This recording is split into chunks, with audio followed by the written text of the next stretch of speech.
秒掉一个。淘汰了，有机会的。这波如果直接拉下，听到你人投资我拉过来，硬打有了。IFTY 这一把24个淘汰拿下这一局。Expecting maybe Leventus tries to. Oh no. Hello. No, wait. That is bait. That is absolute bait.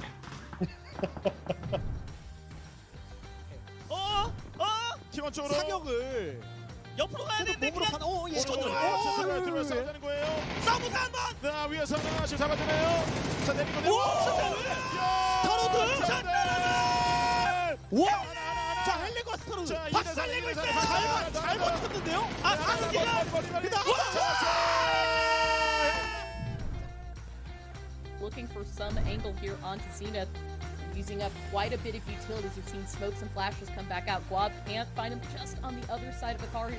Peek around a little bit lower. There you go. Finds them underneath. Gets a knock. Guabi gets later. Roth and Kickstart. 3 players down.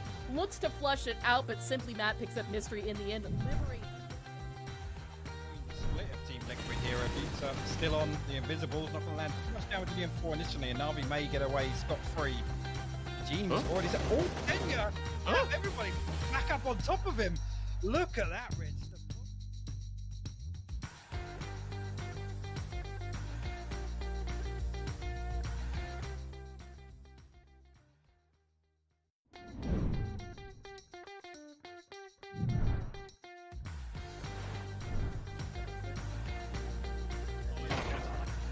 I guess he's jumped to 15th, so here we are.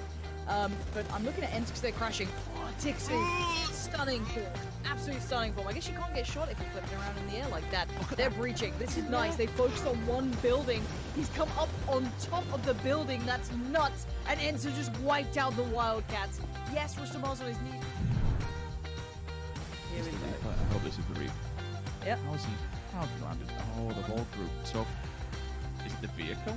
Oh my god, he just landed perfectly. What a... 10cm씩 이동하는. 이야 이거 야. 세 가지의 그 사격 자세를. 네. 먹잇감. 뛰다. 와! 진짜 좋은 플레이했네요. This is insane. The amount of smokes. Vision is everything. Information is everything. They're going to hit Pronins. Go for the spray.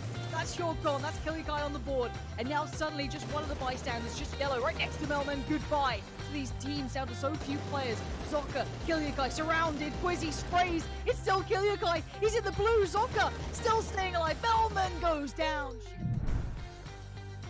ระยะกันเลยฮะแหมเกตเอาเรื่องเหลือเกินครับผมและตองเคฮะถือโอกาสถือวิสาสะซะหน่อยฮะตองเคบอกขออนุญาตขอบล็อกด้านหลัง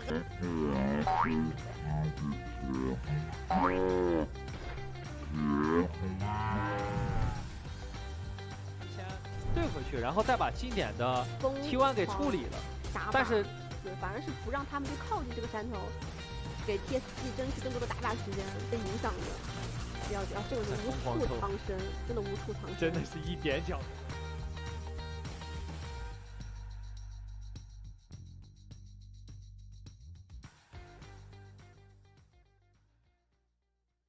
Hi, this is Annie of Weekly PCS. Did you enjoy watching last week's PCS2 events? Now that we only have 1 week left, I'll tell you the watch points to better enjoy the last week of PCS2, so stay tuned. The rivalry to watch in North America is between Sonics and Shoot to Kill. This rivalry can also be seen in the Pick'em Challenge event. In the first week, Shoot to Kill earned the most votes, but by the second week, many fans voted for Sonics. Sonics is still leading the way, showing steady performance throughout the 4 days. They've won 5 chicken dinners out of 16 matches, but at the same time earning tons of kill points. On day 4, they won the first 2 matches and it seemed like they were widening the gap for good. However, they were sent to lobby a bit early in the next 2 matches, earning only 5 points. Now, here comes Shoot to Kill. They never miss an opportunity to make some moves. They scored a total of 32 points in the last 2 matches, taking the win. They've won a 13-kill chicken dinner in the very last match, which was actually their first chicken dinner throughout the whole event, and was like a signal for the revival of Shoot to Kill. Oath, who came in third, had a history of a thrilling come-from-behind victories over Shoot to Kill on the last day of the PCS Charity Showdown by winning 4 consecutive chicken dinners. They are 50 points behind Sonics, but given their performance in PCS Charity Showdown, they are also a team with enough capacity to turn the tables. Will Shoot to Kill grasp this chance and win again? Or will Sonics continue to widen the gap and become number 1? Or will there be a huge reversal? Check out PCS2 North America Day 5 and 6. In APAC, Vietnam's top dog Divine continued their lead for the second week. They weren't as explosive as the first week, but they widened the gap by scoring 66 points in the second week. In Pick'em Challenge, they've earned more than 150,000 votes in a week, leading by far. Can they maintain their form until the end and grant 100,000 EP to the fans who voted for them? We really have to talk about Buriram United Esports from Thailand that scored 76 points in the second week to advance to second place. This is the team that participated in all of the PCS events and went to the top of the table with 3rd place in Charity Showdown and 2nd place in PCS1. The score gap with Divine is 27 points. This is not a huge gap, which can be made up. Will they be able to win 1st place this time? Fury, the OC's pride, who is following closely behind, also has winning within their grasp. They still haven't won any chicken dinners yet, but Inside, the in-game leader of Fury, mentioned that they are trying to be the first team to win a PCS without a single win on SNS. Will this come true? Let's see how it was in the second week in Europe. FaZe Clan finished 3rd in the first week, but topped the list on the second week. It seemed like the old FaZe Clan was coming back. They also ranked 1st with overwhelming votes in Pick'em Challenge event in the Europe region. The second week of PCS2 Europe was pretty intense though, just like typical Europe. FaZe Clan was widening the gap by winning match 2 on day 4, followed by Shift W and Ants. Ants swept points on second week and reached 3rd place, which is 3 rank higher than the first week. FaZe Clan was very close to winning another chicken dinner on match 3, but Bystanders won 15-kill chicken dinner here, and FaZe Clan failed to take many points for themselves. Both FaZe Clan and Ants were eliminated in the early phase in match 4, and Shift W, who placed 3rd until then, won the chicken dinner and again ranked 2nd with only 18 points gap. Will FaZe Clan finally win the title in PCS2? Or will Shift W, rookie but consisted of veterans, will become a new strong team? Or will there be a huge turnaround like the last PCS1 Europe? We had intense competition until the last day in PCS1 Europe, so we'll have to see what happens in the 3rd week. The final week of Asia has started a bit early, and we have our first PCS2 champion. Among the 4 regions, Asia was indeed the most competitive up until the last day. T1 from Korea and Infantry, Tianba Esports, and Triumphant Song Gaming from China fought fiercely until the last day. We could also see these rivalries on Pick'em Challenge too. There was no solid frontrunner here, so we can see that the votes are relatively dispersed compared to other regions. Among them, we can also see how much fans love 4AM too. Defending champion, Infantry struggled a bit on day 4, earning very few points. Before the last match of day 5, the score gap with T1 widened to 30 points. It looked like Infantry was falling. At the same time, T1 accumulated points showing steady performance and was approaching the threshold of victory. But then, the final day began and everything changed. The game started off weird. After losing the 4v4 battle against Infantry in the first match, T1 was slipping away from 1st place, earning just 1 point throughout 3 matches. Infantry, on the other hand, seemed like they were totally back on track. They started off by winning 10-kill chicken dinner on the first match. It seemed like the victory was leaning toward them as back-to-back champions. Meanwhile, Triumphant Song Gaming came up to 2nd place by winning the 2nd match. With 911X, who won both damage and kill leader in Asia, leading the way, Triumphant Song Gaming was slowly but fiercely climbing to the top. And the final match started, the impossible happened. Infantry was sent to lobby in the early phase without a single kill point. The opportunity went to Triumphant Sun Gaming in T1, but it was Triumphant Sun Gaming who grasped that chance, scored the points needed to pass Infantry, and won PCS2 Asia. A new champion arose. I won't say more about this match. Please watch this super tense competitive match. PCS2 Asia and Pick'em Challenge is over, but we still have PCS2 North America, APAC, and Europe on our way. Check out which teams will become champions in these 3 regions and whether those teams are the teams you've picked. I'll be back with the next weekly PCS. Bye!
It is the final day for PCS2 APAC. We have only got 4 games remaining to determine who will be our champions for the APAC region for this season of the PUBG Continental Series. Divine right now leading on 176 points. Their closest competitor is Fury on 161 in third, Miramar on 155. Those will be the top 3 that we will have all eyes on for the remaining 4 games. My name is Xenox. Joining me tonight is going to be Edge. And, well, as I said, Edge, 4 games remaining to Miramar, to Erangel. And what has become a bit of a shortened lead that Divine still hold, but not quite as large as it once was. Yeah, it's starting to look really interesting. It was looking like a whitewash sort of at the halfway point, but teams have picked up their games and really come out to give us a solid few games of PUBG. Exactly. I mean, look, so going back to last weekend, there was a real chance we could have had a runaway lead for Divine Esports, similar to what we saw from Q Confirm in PCS1 going back a few months, and it just didn't end up being the case. At one point, we saw a 50-plus point lead, could have easily turned into 70, and yet somehow it's done the opposite. It's become just 15 points, which, it isn't a whole lot with 4 games Edge.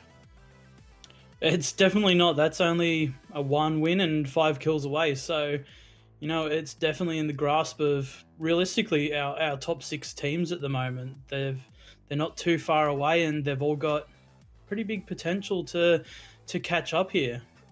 You mentioned top 6 going down to that 6th place team as sort of the cutoff point because just quickly 7th and 8th on 118. They're just too far away with 4 games remaining. But Division X Gaming tied with Victim Rise 5th and 6th on 141 points. 35 points behind first place. Obviously, you have a barnstorming night, 4 games. And if you could pick up 15 points a game, you could still walk away with first. So you think that's the cutoff. But for how many games is that the cutoff? If Victim Rise and, say, Division X go and get nothing in this first game, do you immediately say that's it? You've lost it? Realistically, it all depends on how teams like Divine, Fury, Buram all have their games, because if they have shockers as well, and we've seen it happen where our top teams have all dropped out very early in the games, it can still come down to that last game where everyone's extremely close and it's just going to be a nail biter. Definitely agree with you. So the other teams, of course, Battle Arena Elites and Buram rounding out that top 6 portion. We also have the overview of all of the teams that we've had throughout PCS2 APAC. It's sort of the journey that we've gone through. Of course, this was the first time in 2020 that we saw, the 3 weeks rather than the 2 weeks. That's given us more time and spread the games out, 4 extra games. Along with that, of course, the prize pool, which the in-game sales 12.5%, always nice to see distributed equally amongst all of the participants for PCS2. So, of course, last time around, though, Edge, in fact, not just last time around, but both times we've had the PUBG Continental Series for APAC, the winners didn't end up making it into the next PCS, the APAC Curse. That could be also the case for the likes of Divine or Fury, depending on, of course, who wins this one. Do they make it to PCS 3? I mean, especially in OCE for Fury, it should be almost impossible for them to throw the next qualifiers. They're definitely the strongest team in the Australia New Zealand region. So, it's hard for them. But Divine, they do have quite a difficult region with a lot of good teams coming through. They do have, I believe, 5 slots. So, every chance is there, but we've seen it before, and we'll probably see it again where some big favorites just don't make the cut. Look at the damage for the top 5. This is overall with 4 games remaining. Waiku Kabukau leading the way for Fury. Edie just behind for Buram. What's intriguing, though, is we have to go down to 4th position there for Diane for a player from Divine Esports. And similar here as well for the kills top 5. Levi's in 4th place on 31 kills. Waiku Kabukau 29. Clearly has been probably then the MVP for Fury, at least for PCS2 APAC. He was leading top 5 in kills and top 5 in damage for his team.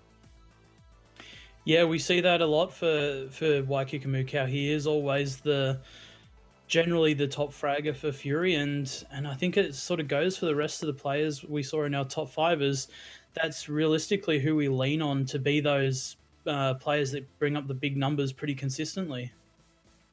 Of course, it's a team effort, though, at the end of the day, and it's something that really, at least the top 3 teams all have in common is all 4 players on each team really do contribute quite evenly across the board. There's no weaklings really in any of those chains. As we sort of look at the focus point, the favorites, I guess, in quotes for the current form and where they're at heading into the final day. So it seems to be that it is expected that we're seeing Fury kind of have the chance, at least statistically, to overtake Divine. You can see on day 4, day 5, the point differential. Divine's on this downward slope and Fury's heading up. And if that continues in this final day, in these next 4 games, it kind of says they'll end up taking first place. Yeah, if you're a Fury fan, or if you've taken the risk and put your coupon on Fury, you're definitely pleased by looking at this graph. It shows there's a lot of potential here for Fury to really come in and pick up those the win at the end of the day. So you'd be pretty chuffed with yourself at the moment, but there is still those 4 games where everything's on the table. This is, of course, the talking point, and in this case, the focus point. 5 winner chicken dinners so far for Divine Esports, more than any team has had for PCS2 APAC. On the flip, though, the team just below them, Fury, 0 chicken dinners. They're the only team in the top 8 that has not picked up a win. Could they potentially go all the way, Edge, and win all of PCS2 APAC without finding an actual win in-game? I'm going to just go out on a limb here. I think that would probably be the first team to do so at this level of PUBG.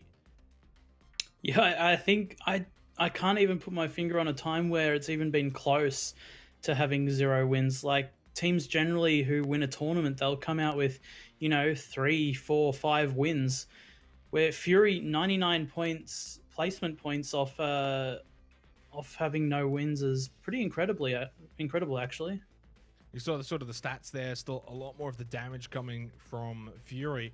If we were to do a sort of hypothetical and we take all of the wins that Divine have been able to accomplish, and if we just say instead of first, they got second in those cases, because obviously for Fury, if we look at their results, a second, and then 1, 2, 3, 4, 5 third place finishes. So in 7 of those games to finish highly. But if you were to take all those wins from Divine, give them second place instead, then they're only a couple points behind Fury. So it kind of goes to show how close it is. And really the difference maker between the 2 teams so far has just been one is getting the 6 points instead of the 10. And that's the difference. 4 games to go. Divine Esports have been struggling recently over the last 5 games. They did find a win within those games. It was only a 5-kill win. Nothing crazy. But as right now, that 15-point game that Divine picked up yesterday is the difference between first and second. 4 games to go. Miramar for match 1 of day 6. It's the final day. It's the final countdown. And right now, a lot of hopes riding on Divine Esports.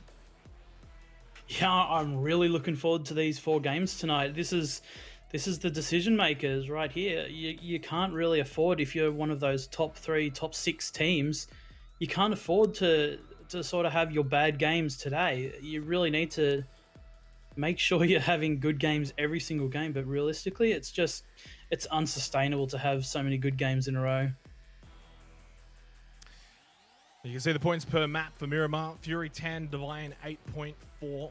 And in terms of, I guess, Miramar, throughout this season, Divine, it was at one point sort of their safe haven. They usually were on lock to get points on Miramar. Yesterday, that let them down. They really struggled. They did turn things around slightly on Erangel, not to the degree of what we saw in the first 2 weekends, but still better. Of course, for Fury, I think for them, it's got to be all about how they start. You start strong, and we've seen that they can really snowball from there.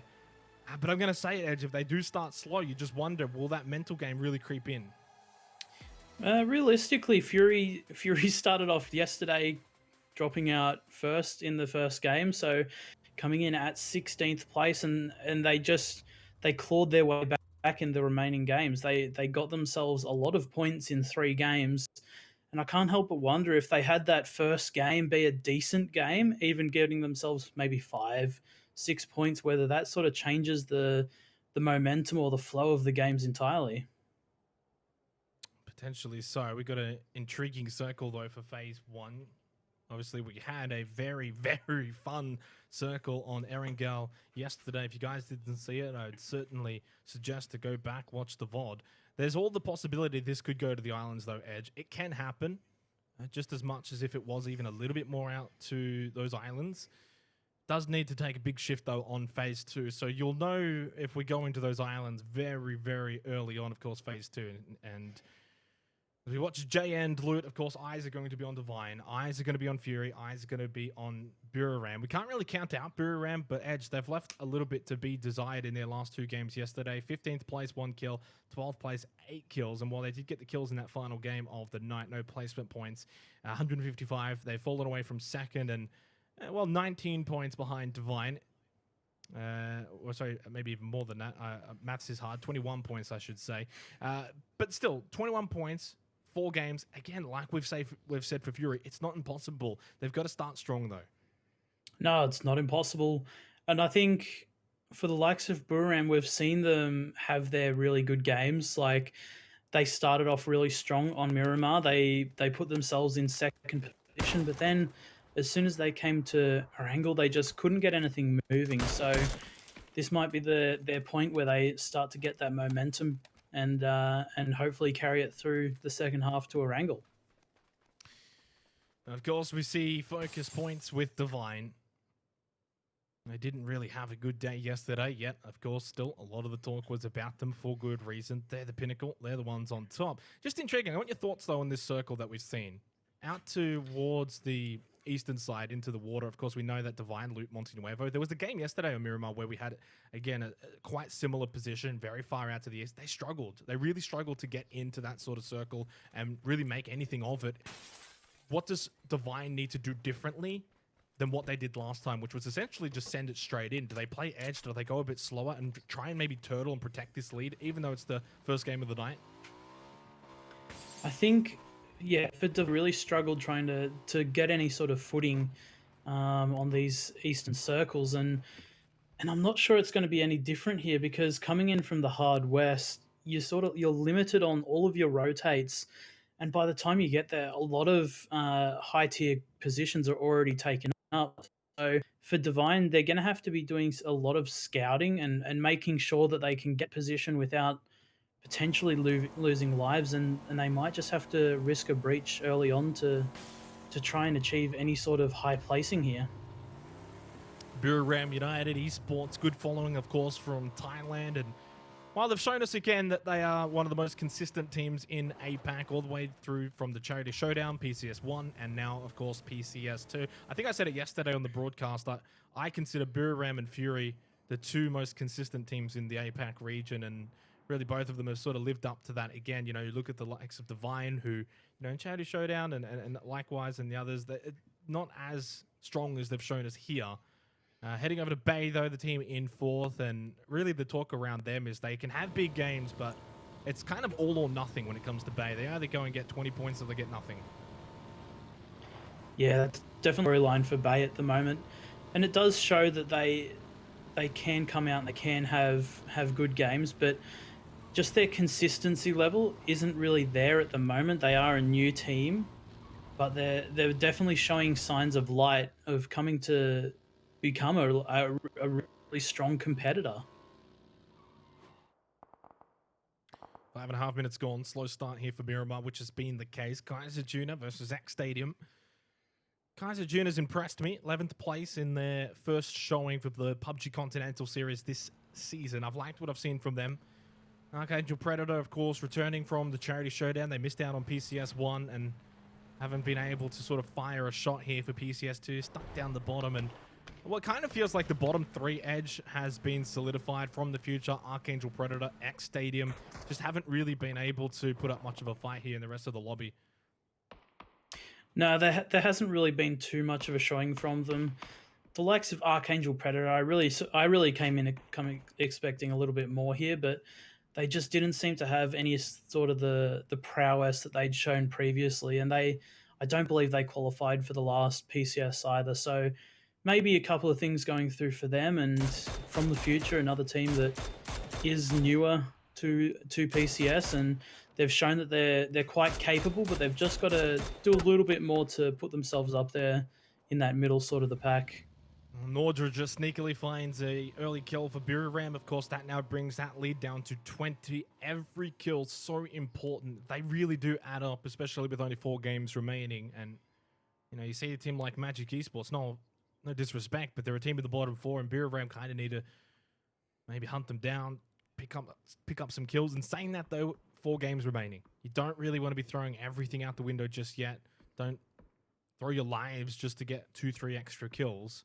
Kind of need to back yourselves in. If you're still Biram Bay's position, I do feel like, though, I'm going to go on a limb and say Victim Rise, Division X, those 2 teams probably do need to throw the kitchen sink at it and chase down kills and play aggressive and maybe play a different manner to how they usually would. But for Bay, Biram, and Fury, it's a matter of just play your own game and hope Divine slip up. And if we get down to the last 2 games, maybe then you hot drop. Maybe then you try and do something different. Yeah, definitely. Especially on Erangel. Erangel's a much easier map to hot drop on as well. So that'd probably be the option for the likes of Fury and Biram of their if they were to potentially hot drop. But I think honestly at this level of competition, I think there's way too much risk involved in hot dropping a lot of the times. It's just too much RNG when you can potentially out survive a team or rotation camp, and you just prevent the hot drop and prevent losing numbers early. Of course, though, it does come down to the final game. The interesting thing is, though, of course, like, when you're hot dropping a team, you're essentially saying that, you know, like, let's say the scores are tied. You don't really want to hot drop, necessarily. It's more like, if this was, say, okay, if this was the final game, Edge, if this was the final one and you're in Fury's position, do you hot drop? I say yes. I don't believe so. 15 if points, I'm Fury, I do feel like that's the talking point more so than if it's equal, and that's kind of what I'm getting at. If I'm Fury, I don't do a hard hot drop. I rotation camp Divine. So you drop near their loot spot, you spread out, and you go for those picks. Try and get them low on numbers before you let them leave their town, their loot spot. So, but we've seen Fury do it before locally, and I know they'll probably do it again. So it'll all come down to the last game, and I know Fury will pull through if they want to. Of course, it's all hypotheticals now. A lot of it depends on what happens leading up to those final 2 games on Erangel, where I guess things can shift. Obviously, here on Miramar, I think both games of Miramar, we're just going to see normal games play out, which is probably good news for Divine, who are pretty happy with this Phase 2 circle. It has gone away from the islands. We're not going to get anything too fancy, at least not yet. Divine are in. They're on the northeastern side of Los Leones, but they're getting shot at actually by, well, not at it by Fury, but Fury are around there. You can see it just far off into the distance, shooting it from the future, driving by. Cool. Every kill matters. Also, the same goes for Divine. Nice headshot from Levi's with the spray, but unsuccessful with the SLR following up after that. Astra, the other team from OCE, is driving around to the wheat fields. Canax is going to get out and try and find a cheeky kill, not to beat. And JN's going to go for a breach here. Or no, in fact, he's the one being breached. This could be a disastrous start for Divine. Going to get flashed now. Can run up the stairs. Can have still the option to hit by. Went into the wrong room. Now just sends it down the stairs into the smoke. Try and just get out. But he's got another player to deal with. Defiant from behind. From the future, trying to send JN to his grave early on. But Defiant, not sure what he's doing there. Just in the wilderness. He's not even looking at the building. And Teddy was knocked down by Turtle. Divine are just going to get fed kills from the future, who have sort of ballsed this one up. They had a 2-on-1, and they've got none. Yeah, now we see Divine starting to regroup here, so it's definitely not looking good from the future. And Jayand and Turtle looking to close this one out here. I think the revive's definitely not possible there, as Diane will flush out Defiant, so Jayand will be looking to clean up here. They are getting 1 revive in the bottom of the double story, and this is where Divine's starting to push in. The smoke is down. Try and group up and push in. Jayand will take down Awakening. And Nando will get Jayand and flush Jayand as well. So not really the best trade for Divine that they'd like right here, but Turtle will come out, push down onto Nando, and Teddy will take down Turtle. So what started off as pretty good for Divine has really ended up poorly, as there only being 2 players left for Divine right now. And this is a big opening for the likes of Fury and Buram. It's been a trend throughout the tournament for Divine Esports. They find kills. They've got 3, but they lose players in the process. So only Diane and Levi's are up right now. This is good news for everyone below Divine. Provided, though, of course, that they continue to lose the rest of this fight. Diane, though, going to be knocked down. It's Flood from a distance for Battle Arena Elites, and Levi's is currently the last one standing for Divine Esports in the buggy, and he's not at the same compound as Diane. So the question is, do you risk your own life trying to get Diane back up, or do you send it somewhere, say a shack in the field, and try and hold on as a solo? Elsewhere, though, Buriram United Esports up against Astra. Astra's already had 1 knockdown. I also believe they've already had a player eliminated too, so it's a 4-on-2 here. Buriram United can already equal the kills that Divine have got, but they can add players up. Never mind, Godmeow's going to go down. Nordra just walks right into Extreme. 2G. It's too good, and he's got Canaxi and Nordra, and he's going to spoil the party for Buriram United Esports' comeback. And Edie's the last one alive. Good news for the Divine Esports fans. Bad news for Buriram United. Down to just Edie.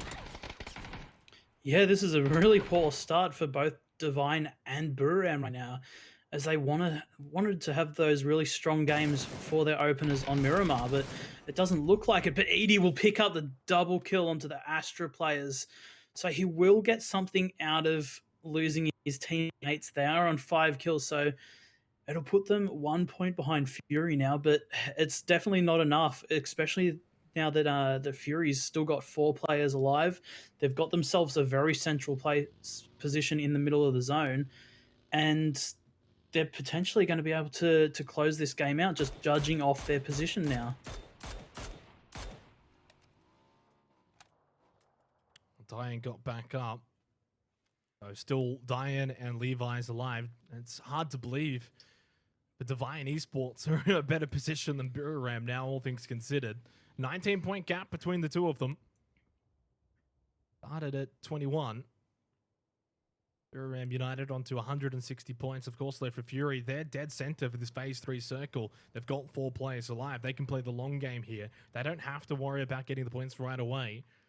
If everything goes well for Fury, they can potentially get this lead down into single digits, as Bot Bass going to be knocked down by Vega God. That's a fight up north. Magic Esports also going to be driving by up north too. Teddy's just going to get Long K. Not sure what happened there for Division X Gaming, but they're down to 3 now. 141 points for them. This is that battle up north that I was just referring to a couple of seconds ago. Style G knocked down. Musate knocked down. Bot Bass eliminated. It's a wounded cavalry for Kaiser Tuna. Nez is still alive at the mini.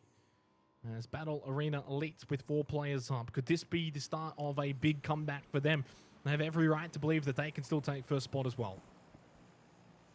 Oh, 100%. Bay have shown us time and time again that they can come out and they can get these big games, and they've got themselves a lot of space right now. They've got a nice split. They've got a lot of zone control actually on the west, being realistically the only team on the western half other than a couple of stragglers being Divine and Game Home right now. So they've got themselves a very nice position, and potentially they can give themselves a lot of ground and a lot of chances to have a big game here. Big kill for Diane sends From the Future out in 15th position. Now also sends Divine up to 180 points, and just keep watching that rankings tick away. There goes Edie. Buriram are out. That 20-point gap will stay at 20 for the foreseeable future. 5 seconds until Phase 4. Do Fury get the hard feed? They are close by to Day Trade Gaming, who will also enjoy that feed. Wow, right on top of Fury. If they're going to do something edge, this could be the game to do it. 4 players up. No kills yet, but they are going to have the longevity for this game compared to, say, Diane and Levi's, the duo for Divine. And might just even get hunted down by Bay over on the western side, as you can see on the map. Sophia just moving closer towards the duo for Divine. A lot of teams up north are going to kill each other. I don't suspect this will be a high kill game for Fury unless they go hunting. And from that position, you don't really want to go hunting. No, that's right. Fury really need to make sure that they're just staying alive for these first circles. If they can keep their 4 players alive into the late game, that's where you're going to start to see a lot of kills coming out.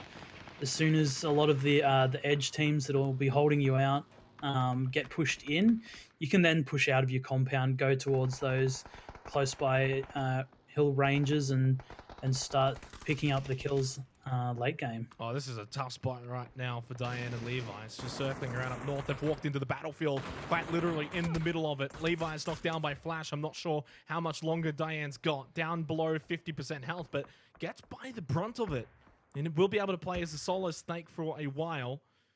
I don't think that he's going to be able to achieve much more for Divine Esports, though, other than maybe a placement point or two or a kill or two. But at this point, in 4 games to go, that could be the difference between first and second. Who knows? And well, I hate to bring it up, but as we get closer and closer to a close finish edge, and you look at the 2 points that Bay lost, of course, as a ruling earlier in the second weekend, could that come back to haunt them as they get closer to the top? Yeah, it definitely could come back to, but they've got a lot of work to do before they can get to that point of it really being a hindrance on them. So for Bay right now, they're not too worried about their points. They just want to do whatever they can. Diane actually very close to Magic Gaming here, as he did move away from his buggy. I think he's decided that this little mound is a better spot to hold. He is between Magic Gaming and Fury. So he'll be trying to get as many placement points as humanly possible here to try and keep that the score differential as large as possible between them and Fury. 12 teams, 37 alive as things just quiet down for the meantime. Division X Gaming wounded for a bit, but Fergus gets off the med kit. Sapau and MBK still by his side. And if Division X Gaming come out of this one alive, they're going to have a whole bunch of kills. You can see it right there. The teams that are going to push through: Cerberus, MSC Theraton, Magic Esports, Diane off in the distance as well. They're the ones on the outer edge. They're the ones who need to do the pushing in. Hisaki in behind Yankyu and Yoshimamburi for MSC Theraton, holding in that 7th place position. They'd love to climb into the top 5. It's certainly achievable for a team like MSC Theraton. No, they're not going to get first, but 4th or 5th, they could potentially, say, bump out Division X or Victim Rise if they have a really good night tonight. Bay still 0 kills. Hard to believe. They've been in the kill feed. They've been getting a lot of shots in, but not able to find that elimination just yet. No, and that's right. Bay's holds a position right now that they can play on these high ground hills and potentially hold teams out once the circle closes in. And this is the circle that they needed right here. Nefahor's got himself a position in the zone that overlooks Archangel Predator. It can see Day Trade as well. So this is the point where Bay can potentially start picking up a heap of kills, and especially if it has another shrink back to them and forces a lot of the Eastern teams to the west, then it's just going to be open range. Just want to bring up the fact, though, Edge. I mean, we've both seen a lot of PUBG. Those sort of circles that Fury have gotten here to hard feed, it can sometimes spell disaster. If they get it, basically, if they lose the first fight that they get into, they could actually bow out, say, 4th or 5th with 0 kills, and it's just not really the ideal situation. What do you do here if you're in Fury's position? Just sit tight, hold your ground, hold your position, and just kind of hope things, I guess, fall your way towards the end and you can get good sight lines on teams and be well prepared? I think realistically, that's all you can do. If you try and spread out and take a little bit more zone control, you're just in the middle of everyone. There's so many little ridges that teams can be hiding on that it's impossible to clear everything and make sure you're safe in doing so. Yeah. So for Fury here, they're just staying alive is number 1 priority right now. And even a 4 or 5 kill win right now, if they can achieve that, would put them almost level with Divine. 3 games to go. So it's a perfect situation for Fury. They're not worried, and they're not fussed if they don't have a high kill win. You don't need it right now. Loki's with a knockdown onto Momoji. I think Bay, though, would be a team that would desperately enjoy a high kill win, though, to try and just really even things up and not have to do it all in 1 or 2 games and get it close with 3 games to go. And they're in a good position to do so. They're probably the opposite of Fury in the sense that they can rack up kills on the edge of the circle, then push in towards the end. Carbs over the knockdown into Sophia, and Loki's taken low from a distance from Norrens. And while this is the nature of Miramar, though, especially towards the end of these games, once you really bring it down and take out a lot of compounds and a lot of buildings, it's just open sightlines everywhere to be seen. The smart play probably is get this revive and just try and get all 4 members of Archangel Predator. Yeah, if they can clean up Archangel Predator here, get those potential 4 kills, and move in off that, they can definitely start to wrap their zone and, that nade. and just clear everything my out. God, what a nade from That Killer. was Right perfection. on top of the head of Flood. Knocks him down. Sophia's eliminated. Down to Loki's and Neferhor. Loki's were knocked down as well. This is well executed from Archangel Predator. I'm not sure if Bay were anticipating for them to come out of the whites. And Neferhor's the last one alive. They're going to go out with 0 points this game. Can you believe it? Bay out. Surely here with nothing. Neferhor gone. 0 kills, 11th place. That is not how they would have expected this game to go. And phase 6 continues to feed fury. Yeah, Bay were looking like they were in such a dominant position, having the high ground above Archangel Predator's compound, but Archangel Predator just got the better of them in this situation. So Bay bows out of what could have been a good game from them. So it's going to take the next 3 games for them to start to catch up now. 10 teams, 31 alive at the 22.5-minute mark. First game of the day for day 6, the final day for PCS2 APAC. Diane still just holding on, is actually inside of this circle, but so many teams up north who will be looking to come down south into the circle. I'm not sure if Diane's in a very safe spot. At least for now it is, though, and that's probably all that matters. Day Trade finding a kill onto Killer of Archangel Predator, who are very close to jumping out of the bottom 3. And they've already gotten out of the bottom 2, so a success. They've been better as the tournament has gone on. Division X, though, backs up against the blue wall. They do have a vehicle close by. It's going to be Sapau getting inside of the Barado. Fergus, MBK, left behind to see what they can do. Diane, the sneaky snake. Has he dropped the backpack? I think he has. It's just a matter of pray. Hold on. Try and get as close to the center as possible so that you don't have to move later on. Yeah, Diane was spotted out by Fury, and this circle is probably the worst case scenario for him, pushing a lot of teams into his general area. So he's going to have to get pretty lucky here if he survives and makes it to that top 8.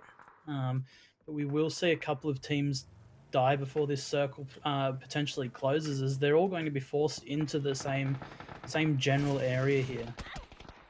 Calm. 6 kills now for Archangel Predator with a knockdown onto MBK. Division X just slaughtered to the lambs right now. Fergus has made it into the circle, but now with Sapau being knocked down, his 2 other teammates are gone. They're evaporated. And so only 1 remaining for Division X Gaming. 1 kill for Fury so far that they've all only been able to achieve this game. Of course, they've been in a tough position to find kills from, but they've gotten the circle. So they'll get placement points, and then they can get kills at the end of the game. And maybe, just maybe, they might find their first chicken dinner as well. The elusive one. It could be the big one. 25 seconds until phase 7, and Archangel Predator just continue to steamroll the northern side of this circle. Carbs and CJ remain alive, and MSC Theraton are eliminated. Diane's still alive. Placement points being acquired right now for Divine, and every single one is going to matter. There he is up north. The team's close by to Diane, Archangel Predator, and Cerberus, and Basil's knocked down by CJ. They might not even see him. They're just going to look more so to Cerberus. Day Trader no longer in the circle, neither is Game Home. Fury hard fed again, but this is the circle now, Edge, where they've got to get involved. They've got to find some kills, because teams like Day Trade and teams like Game Home should eventually come into their sightlines.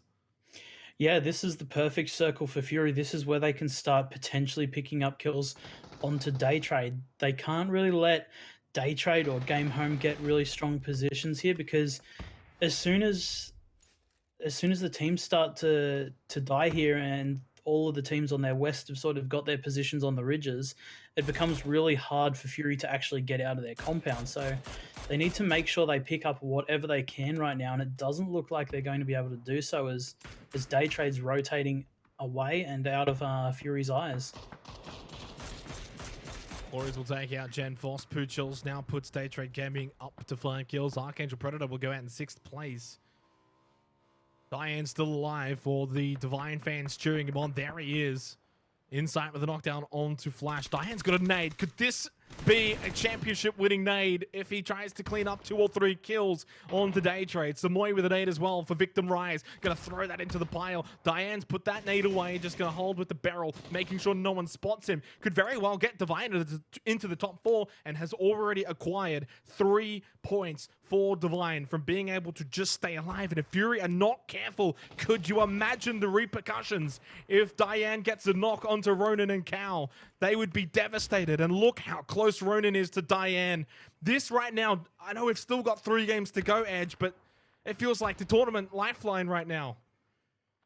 Yeah, this is looking pretty sketchy right now, but Diane's doing so much work to stay alive.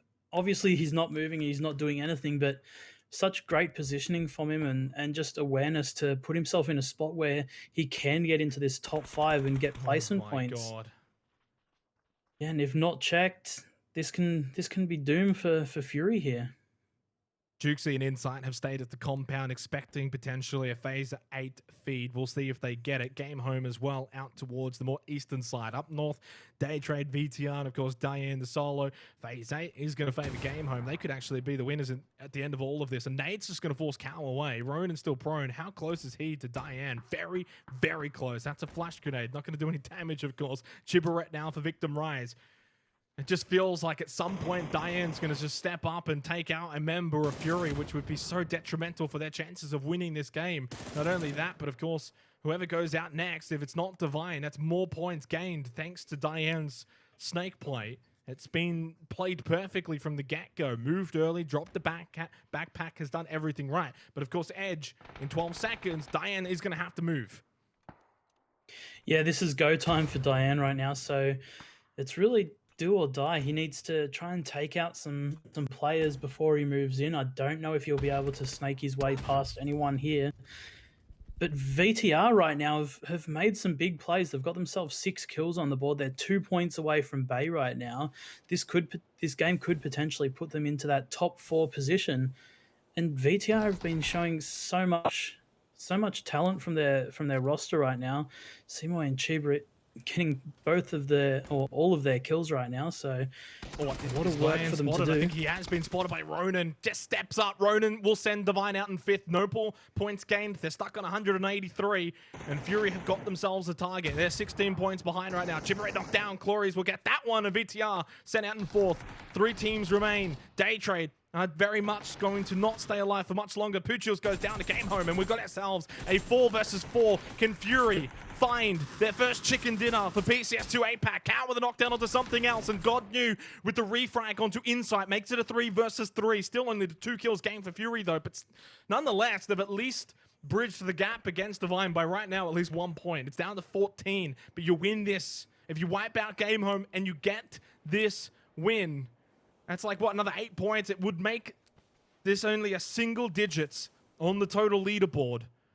Jukesy, Cal, all still up. Cal's gone back for the revive onto Insight. Something else going to be revived as well. So back to 4 versus 4.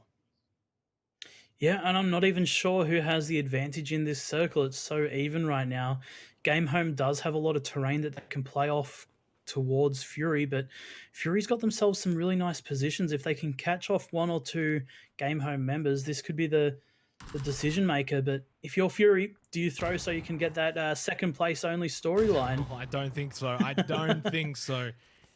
Oh, of course, if they do lose this fight, they can fall back on that. What a nade, though, from something else onto Insight. And not only that, but the damage onto Cal and Ronan. And they're just being peppered by Molotovs. They're in trouble. Jukesy's been knocked down. He was the anchor as well, providing that overwatch for Cal and Ronan. I think that storyline's going to remain. Ronan with a knockdown onto Glorious, but Gotnu gets Cal. They're going to have to find a way in another game, because this one's is Game Home Esports. 8-kill win. And Fury still cannot find that chicken dinner. It is Game home. That just provides a lifeline for Divine Esports, and I think keeps that gap between first and second still at double digits. Yeah, and Fury only picked up 2 kills in that game as well, so they weren't able to get much out of their feed, and they really needed to sort of step up and take out all of the Game Home members to close that gap on Divine just that little bit more. That extra 4 points from a win as well could have come in definitely in handy. got to feel a little bit disappointed for Fury there, though only the 2 kills, then second place. They fall at the hurdle to Game Home, and really it felt like the entire game for them was set up for that pinnacle moment to come out towards the end, sweep around, find a few kills. It was just unfortunate that Game Home at the very end had that slightly better position, that slight elevation and a little bit more cover, and really punishing him. What a nade though from something else. That really, not just the knockdown, but to do the damage onto the other 2 members of Fury. They played it well, and Game Home definitely didn't stumble towards the end. Look at Fury versus Divine though on the leaderboard here. This is the big thing. 5 and 6 in terms of point. 8 game for Fury, but Divine managed to pick up 7. Buram picked up 5. So really, it kind of feels like now we've got 3 games to go. Not much has changed.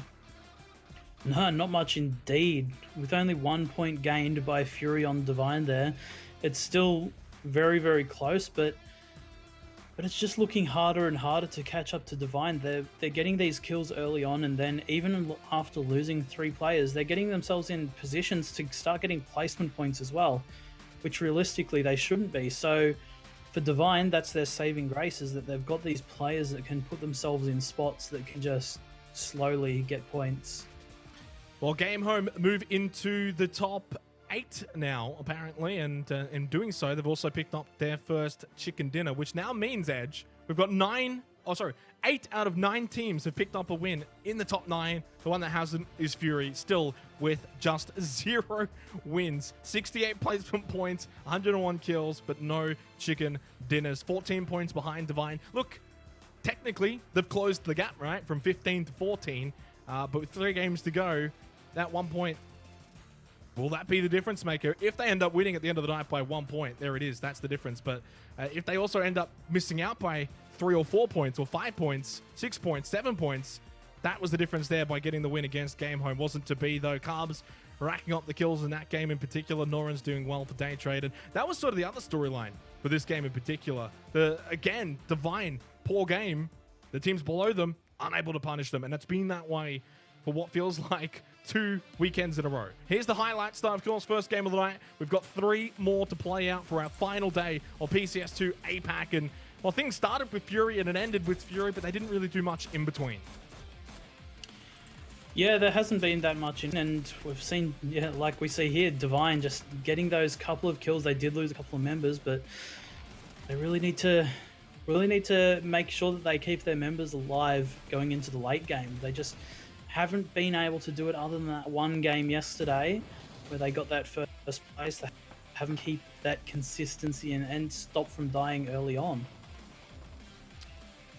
So a lot of the action towards the more northern part of the circle. Day Trade with a bit of fisheries of that, along with Archangel Predator, and Bay just really letting slip a big opportunity in this game as well. And not just that, but Miramar, Division X, all faltering. Victim Rise did okay, nothing too incredible, but in terms of course top place, but it does mean they have gotten a bit of a gap against Division X for that top 5 position. Those were the highlights for the first game of the night. Of course, we got one more game at Miramar to come. Edge, Divine, they just keep finding a way to get 5 or 6 or 7 points, and that's been the hallmark for their season for PCS2 APAC. And I guess, honestly, if that just keeps happening tonight, if they can get, on average, 5 points a game, 5 points a game tonight, that's what, 15 points on top of the 14, that's 29. That kind of sets the tone, do you reckon, for Fury needing to get about 30 points to 40 points?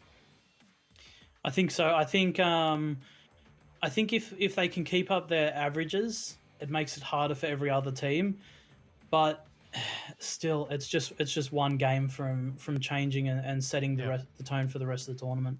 Very well could be a donut from Divine coming up, plus a 10-kill win, and then Fury's in first place with 2 games to go. So who knows? You don't want to miss it. We're going to go to a short break, and when we come back, we'll have our second game of Miramar.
Welcome back. We've got one more game of Miramar to play here. And then after that, 2 games of Erangel. So 3 in total. Quick maths. Congratulations to me, Veg, for doing that one. Of course, Divine still leading the way. Not much of a change on the total leaderboard from 15 points down to 14 points between first and second. But sort of like you keep saying, all it takes is that one big game from Fury and they can take that top spot. And the longer, though, that doesn't happen, the more comfortable Divine can probably get towards the end of the night.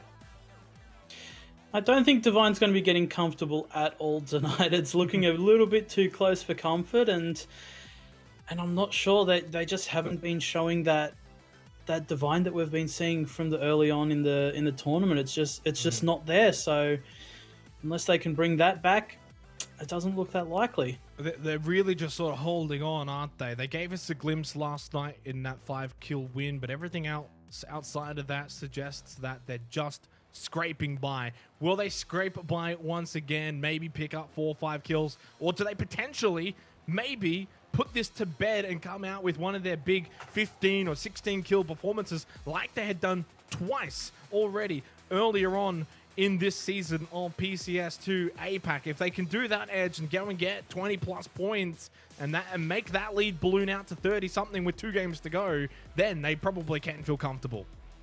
Yeah, it'd definitely take a lot of stress off their shoulders, and I think if you're Divine, you've really got your fingers crossed pretty hard right now to try and get one of those big win games, or even a big kill game with, you know, 3rd or 2nd place. It'd make a big difference. But realistically, there's a lot of really good teams out here, and they're all fighting for the same thing. So that makes it a lot harder if you're Divine. As I said, final game for Miramar tonight. Things can, of course, turn around on Erangel as well. Fury, while they've dropped their double digits points per map on Miramar after their performance in the last game, unable to crack the 10. They're down to 9.8 points per map. But kind of been a theme as this season has gone on. Of course, Fury, Divine both started really strongly on Miramar and have fallen away as we've gone on. And, well, this will be our final Miramar game, and for Fury Edge, they're not quite as well versed on Erangel, at least on the points per map side of things.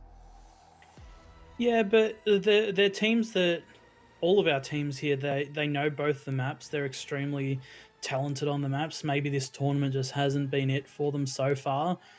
But, you know, it doesn't take much. All they need is a little bit of a push in the right direction, a little bit of circle favor, and you can easily pull your averages up a little bit higher. Well, it had the circle favor in the last game, that's for sure, unable to capitalize them.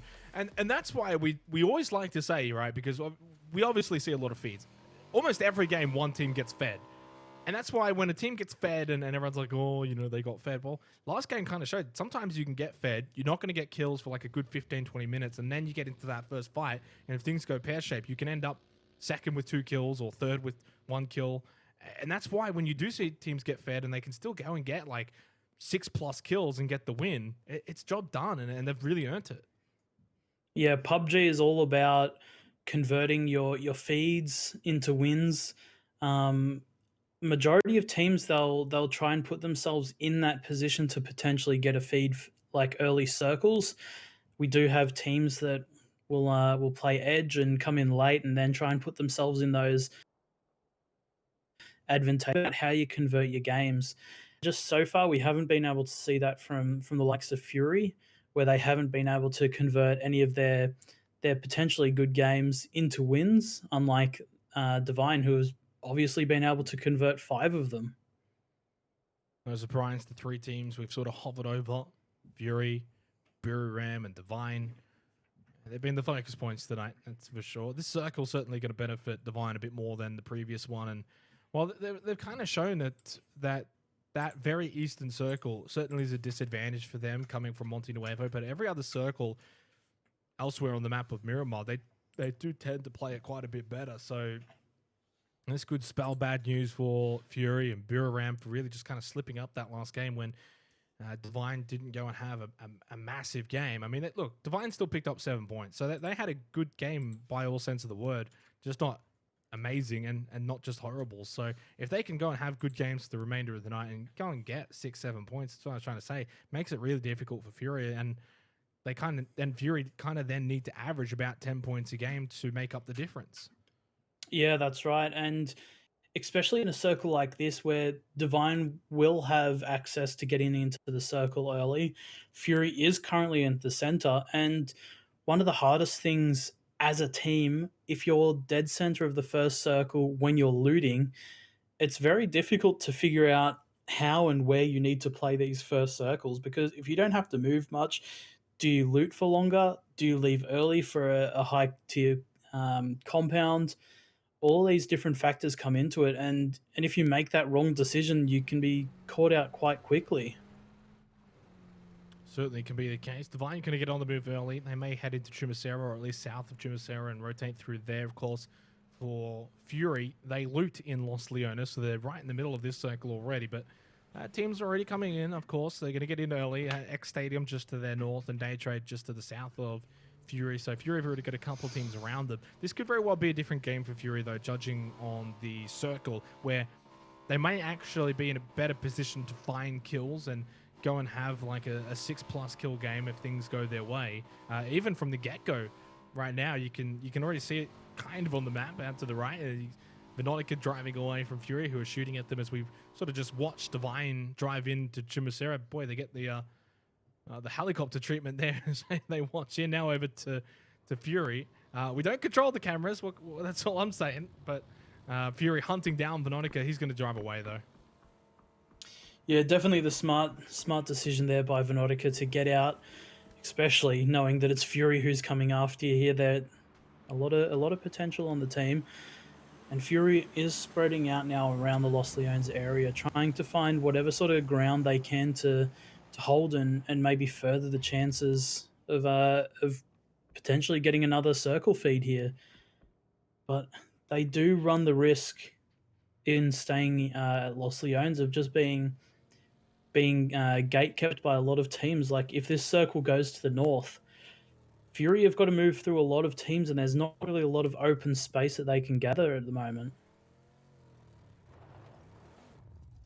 Brennan's going to pick up a crate. Juicy one. Yes, MK14's not bad, and of course you'll take the level 3 gear as well. Is the MK14 a certain pickup every time? I think the MK14 is the only pickup from a crate that you have to get in competitive PUBG. Everything else is personal preference. A lot of people don't like to play with the AURM. The AUG is just outgunned by the barrel, so it's not worth picking up. What about the Groza? The Groza is personal preference. A lot of people don't like the Groza, but if I had an AK instead of a barrel, I'd pick it up for sure. I just can't see anyone dropping a barrel for a Groza in any games. It's certainly the barrel meta for 2020. Flood just spotting something else up on the rooftop. Well, I kind of assume this is going to be on the quiet start to Miramar, which is typically the case. It has been for pretty much the majority of PCS2 APAC. Erangel's different, though, and Erangel things can be hectic very early on, and not only that, but of course, with 2 games of Erangel to go, we've only had 1 melee zone. If we get another one tonight, that really increases the chances for Fury, of course. Yeah, Fury like those melee zones, as we see Chibrit setting up a little bit of a rotation camp onto the Division X players. I don't know if they get... Oh, Chibrit actually picks up Fergus there, so nice shots from him there with the SKS, and that'll give them a quick kill on the board nice and early, and that'll put them even with Bay here. So putting them up into that 4th position, getting that with the number of kills they've got. So big start for VTR, and potentially more, as we see VTR pulling up on Long K, trying to get out of this little bit of an issue he has right now. It's going to be our first death of the game. And first kill for Victim Rise, who are now into the top 4. They've moved away from Division X Gaming. They've now equaled up with Battle Elites. Victim Rise have been sort of the team that in the second half of this season, over the last 12 games, they have really found an extra gear and they've improved out of sight and out of mind. And, well, they're only 17 points behind Fury as well. Victim Rise are going to prove to be difficult to catch Divine. It certainly is theirs for the taking. If Buram continue to falter or Fury just let off the pedal a bit, Victim Rise could shoot all the way up to second still over the last 3 games. And that really should be their, you know, their own little flagpole that they've got to set and say, okay, we're not going to get first, but second is certainly achievable. Yeah, and I think for both VTR and Bay right now, both know that they're lacking by a lot of points. So just the way that they're playing, Bay playing very aggressively towards game home, VTR setting up rotation camps, they both know that they need to have a big game to catch up with the top 3. So they're putting themselves in that position to potentially get more kills than they would normally. So it's a big risk for them, but if their risk pays off and they get rewarded, you know, it can easily push them up into the top 3. Well, phase 2 not going to change too much. Pretty much central, right on top of the Velocity owners, and well, Astra's thereabouts as well, just on the north side of the city, close behind X Stadium, who have actually got Cerberus Esports pushing into their location right now. 9.5 minutes, second game of the night. If you've just tuned in, 2 more games to go, and it will be our final 2 games for PCS2 APAC coming up on Erangel after this one. Divine currently still leading by 14 points. They started the night 15 points in front of Fury, and right now they're -1. Yeah, and Divine haven't lost a player yet, so it's been a good start for them, all things considering.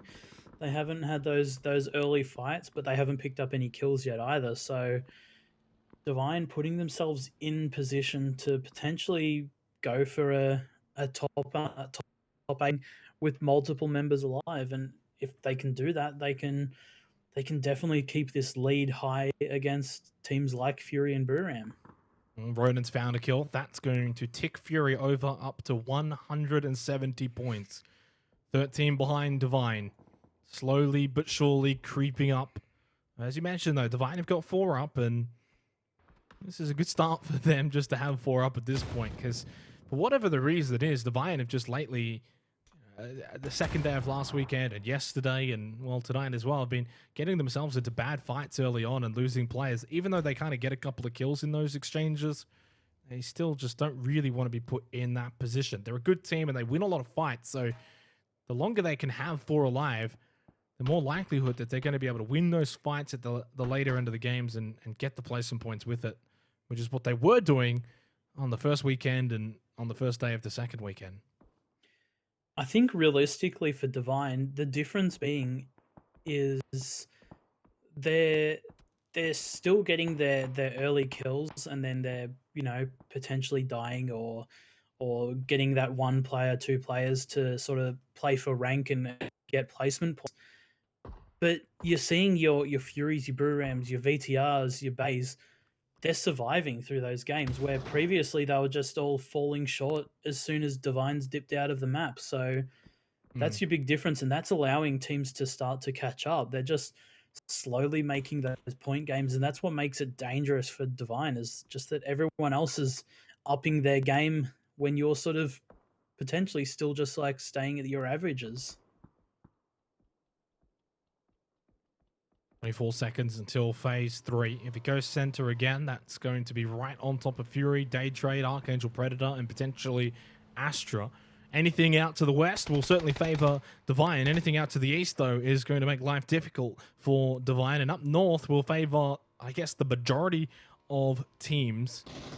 3 more seconds as we see a push in onto Kaiser Tuna from Victim Rise, and that circle is going to favor quite a few teams. Fury is one of them, but so is Divine. Archangel Predator, Day Trade will be very happy with this. Samoy Chibarit knocked down, and it's Genforce and Kamel's remaining against Kaiser Tuna. Bot Bass will collect both of Chibarit and Samoy, and now's about the time where we start to see things kick off on Miramar. Yeah, and this is the point. This is the circle where all your teams who have been holding big splits are starting to group now. Like, we're going to be seeing our Divines, our Archangel Predator, Fury all start to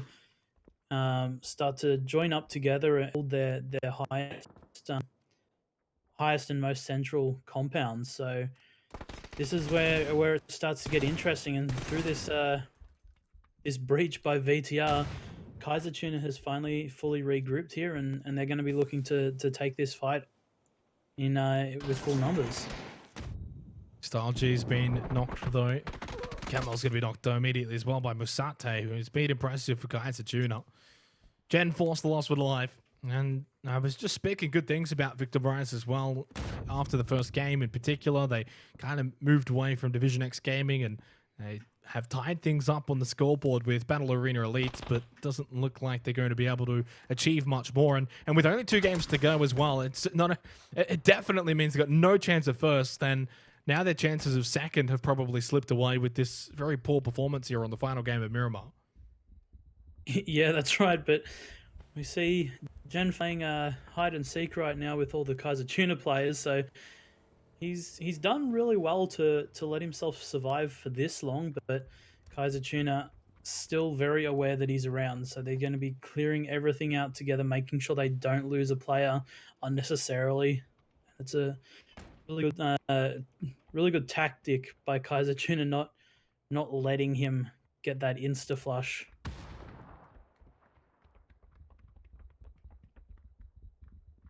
Genforce just listening to the footsteps tremble on by. 45 seconds till phase 4. Inside's been knocked by Extreme. Now this is a 3-way battle between Astra, Fury, and Daytrade. This could go horribly wrong for Fury. Ronan, Juxi, Cal close by to each other. Juxi's going to be taken very low. In fact, now he's going to be knocked down by the Molotov of Norens, and that's 2 down for Fury. This is not ideal for their chances of catching up to first place for Divine.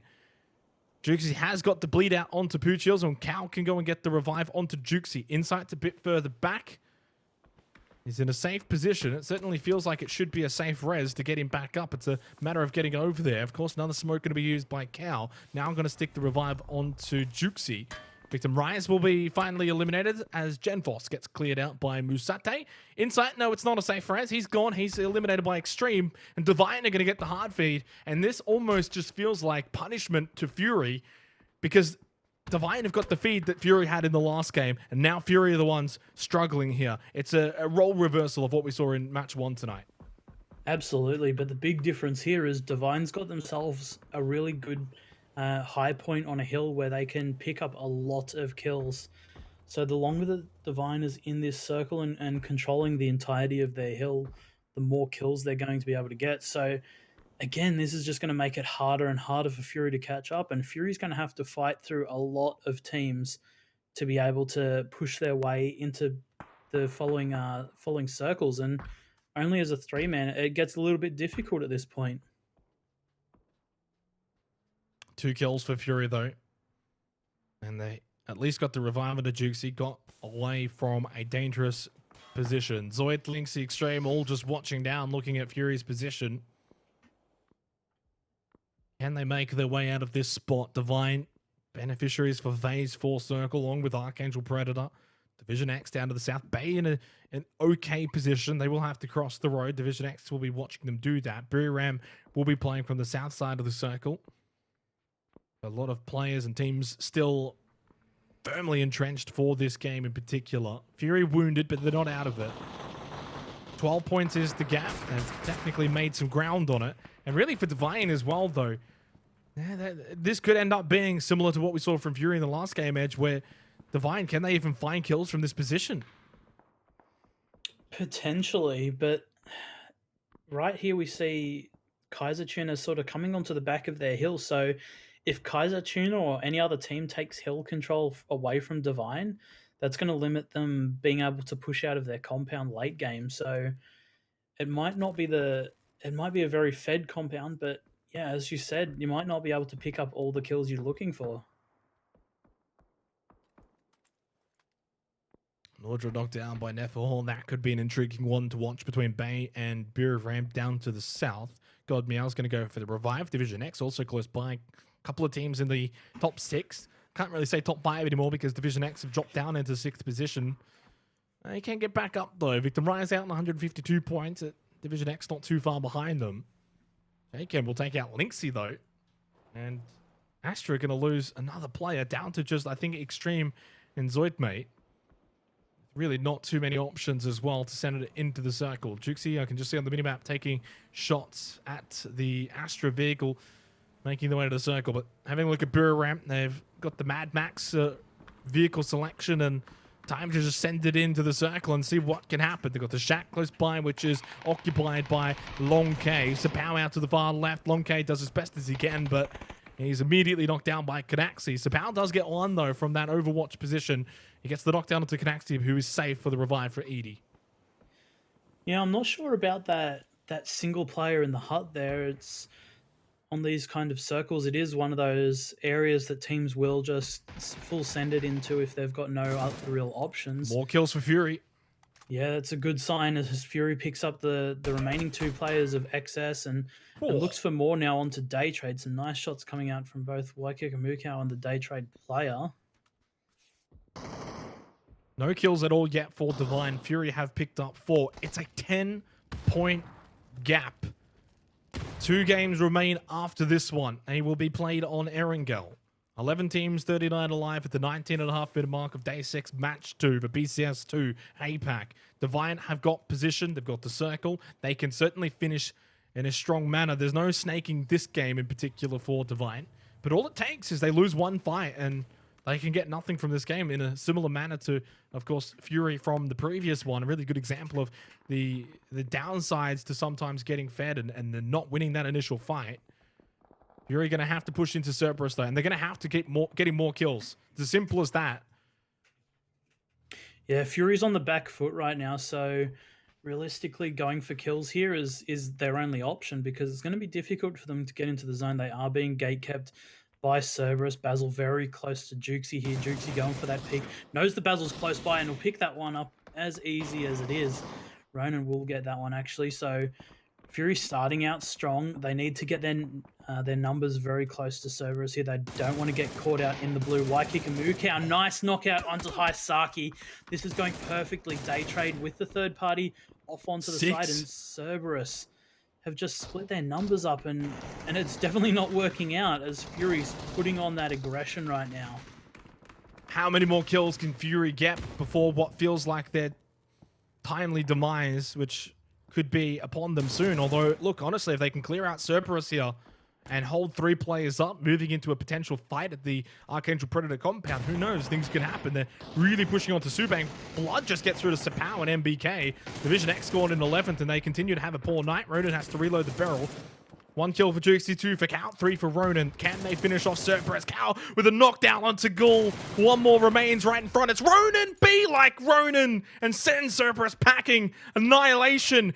8 kills for Fury, and that gap now is 7. It's single digits. They're making something happen from nothing. They don't need to get fed. They can just do it from the edge. Yeah, and right now, Divine's hands are sweaty.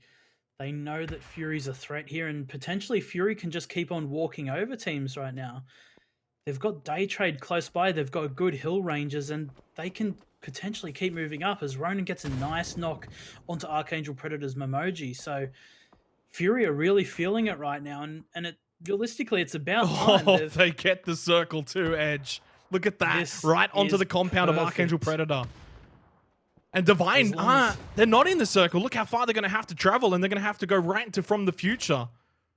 How quick things can just turn around, and this was what makes PUBG so special. Memoji is low. Fury just keep pushing. Of course, things can change in the blink of an eye. We've just seen that. Cow with a knockdown onto Memoji. Of course, Divine, they're going to have to start moving from their compound, getting into the phase 6 circle. And while that's happening for Divine, Fury are potentially making their own compound on Archangel Predator's house.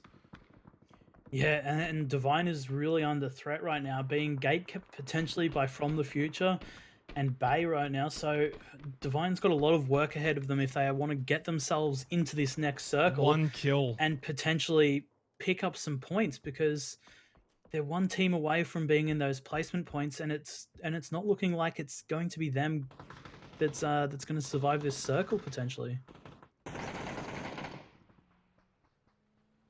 Orange knocked out by Nordrop. We've kind of forgotten about Biram, but to be fair, they've been pretty quiet so far tonight. Nordrop knocked out. Flash, though, can't get a second. Edie will confirm that one, and we're down to the final 8 teams. Placement points on offer. Bay, right above Divine. Could they send Divine Esports packing? Flood, Sophia. That nade from Turtle, actually really well placed. Doesn't get the reward there for that throw. Well primed from Turtle for that sort of throw.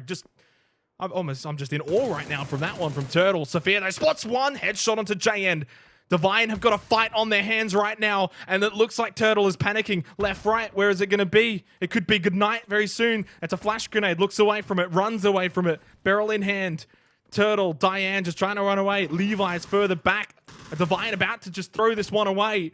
2 Battle Arena elites who are now up to 4 kills. They've got their own aspirations to achieve. Turtle spotted by Sophia. Quick knockdown. 2 remain for Divine. How have they thrown from this position?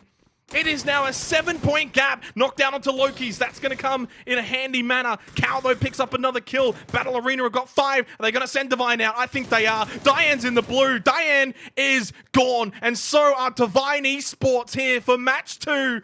How quick things can change from a hard feed to they're out in 8th. Yeah, but that it hasn't been all good news as Bay's lost all of their players apart from Sophia right now. Sophia putting up big numbers against Divine right there, and Fury off on the sidelines. They've been getting knocks onto Buram. They've been taking fights against Game Home. Fury are very, very active right now, and only 5 points the difference between Divine and Fury. And we're into top 6 teams, and Fury's got another circle feed. So this is potentially a top 3 placing that will get them the remaining points, and they should be able to get kills on the back of this as well. Technically, it's an Archangel Predator feed, right? They still have control of the compounds, but Fury right behind them. They don't have to worry about teams coming in from the blue. They've got their backs in a well-placed position. Buram are rotating on the eastern side of the circle. Orm in hand for God Meow. That could be a difference maker. Crate hasn't been looted. Close by to Ronan. Has a nice little ditch that he can work from. Same with Cow. Bit of separation between the 3 members of Fury. 5 points behind Divine. That's the margin. Of course, we've still got 2 more games to go tonight. This is not the final game. Just making sure if anyone's just tuned in, but it's still a big one. There's that Orm put to use, though, from God Meow onto Waiki Kamukau. God Meow, though, with the M416 3 times. Switches it over to the red dot. MK14 now for Ronan. Can he put it to good use? Going to be flashed, though, by the flash grenade. Jukesy, Ronan need to stand up here against Buram. They are a moving force. Ronan gets God Meow, though, but Jukesy's knocked by Nordra. Still 2 players to deal with for Ronan. Can he come away and clutch it up for Fury? Could potentially put them into top spot with 2 games to go. This could be a huge moment, and just not only for Fury, but PUBG history. Can they get into top spot? It's a 1v3. Ronan's going to have to clutch it up big time, and is at a disadvantage from this position. I don't think he's going to be able to achieve it, despite being like Ronan. They will be at a deficit going into the final 2 games, but it's not a big one. Edie will send out Ronan. Fury out in 5th. Yeah, not the game that Fury was able to capitalize on. They had a bunch of kills to put themselves into that position, but it just wasn't meant to be in this situation. Buram coming through and picking those kills up. So really well played there by Buram. Fury's Ronan not able to clutch up against the 3 very, very hungry players there. So now this is Buram's game. They can potentially close the gap onto both Fury and Divine. And right now they're only, 11 points away from Fury. So it's definitely doable here. 7 kills for Buram United, and now our attention turns over to them because, as you said, it's doable. And if they can kind of clean up the rest of this lobby, go and get the win, maybe Buram can also be within single digits. They could even potentially overtake Fury Edge. I mean, this is set up. These next 2 games are set up to be classics in PUBG history. And Bay aren't too far off that either. What are they? 25 points behind Divine Esports. 2 games to go. Of course, they would have to have massive, massive games. 4 teams, 11 alive here. Phase 8. Right on top of this compound for Archangel Predator. Buram behind them. From the future still alive, so is Kaiser Tuna, of course, for Archangel Predator from the future. Kaiser Tuna. Those 3 teams are 11th, 13th, and 14th, respectively, so a lot less on the line for them. But Buram have got so much on the line, and Teddy knocked down by Nordra. Every kill matters. Absolutely, every kill matters, and Buram's looking so strong coming into this final zone here. Already on to 8 kills, picking up another kill onto TD. It's looking really, really good for Buram. But Archangel Predator does hold the compound. They don't have players left right now, as they've just been picked apart left, right, and center. Kaiser Tuna, a team who has been reasonably strong, being able to pick up some big kill games yesterday on Erangel. But I think this is going to be making for a really interesting 2 games of Erangel coming up after this, that's for sure. 4 teams, 9 alive. 8 kills for Biram, and like you said, it's going to certainly make these Erangel games just so intriguing to close out PCS2 APAC, and rightfully, it does feel like we've deserved it, because Charity Showdown, PCS1, both runaway winners, and this is going to go down to the final game. It's as simple as that. There's our final circle here for match 2, for our final game of Miramar for PCS2 APAC. Smokes are going to go out for Kaiser Tuna, but it's all about what can Buram United do. If they go out now, they've got still a rather decent deficit, but if they can capitalize, they can close it to within single digits, potentially tying with Fury. And there's a nice little shot onto Edie, but Nordra just covers him. Nice cover fire. Botbass healing up. God Meow just throwing out the last of the utility that he has available with the barrel. They've all got barrels though. Edie, 77 health. CJ will take out Orca, and that at least means Buram move into the top 3. Extra placement points now gained for them. 13 points behind Divine, 9 behind Fury. Botbass, though, will send Edie to the floor. God Meow, Nordra, the duo, the headshot onto Style G. The style points for Nordra. Can he get any more? Edie's going to be finished off by Botbass, and now the first aid kit to be applied. 9 kills for Miramar United Esports, and coming in from behind, though, it's CJ, it's Killer. They're going to spoil the party for Miramar. They'll send them out in 3rd, and Kaiser Tuna will potentially get the win here. They've got the 2 on the higher grounds of this position, and we just sort of bring it all back now, Edge, because no offense to Kaiser Tuna and Archangel Predator, but really not much is going to change for their stories for PCS2, but it does mean, with 2 games to go, 186 points for Divine, Fury on 182, Buram 174. How bloody close.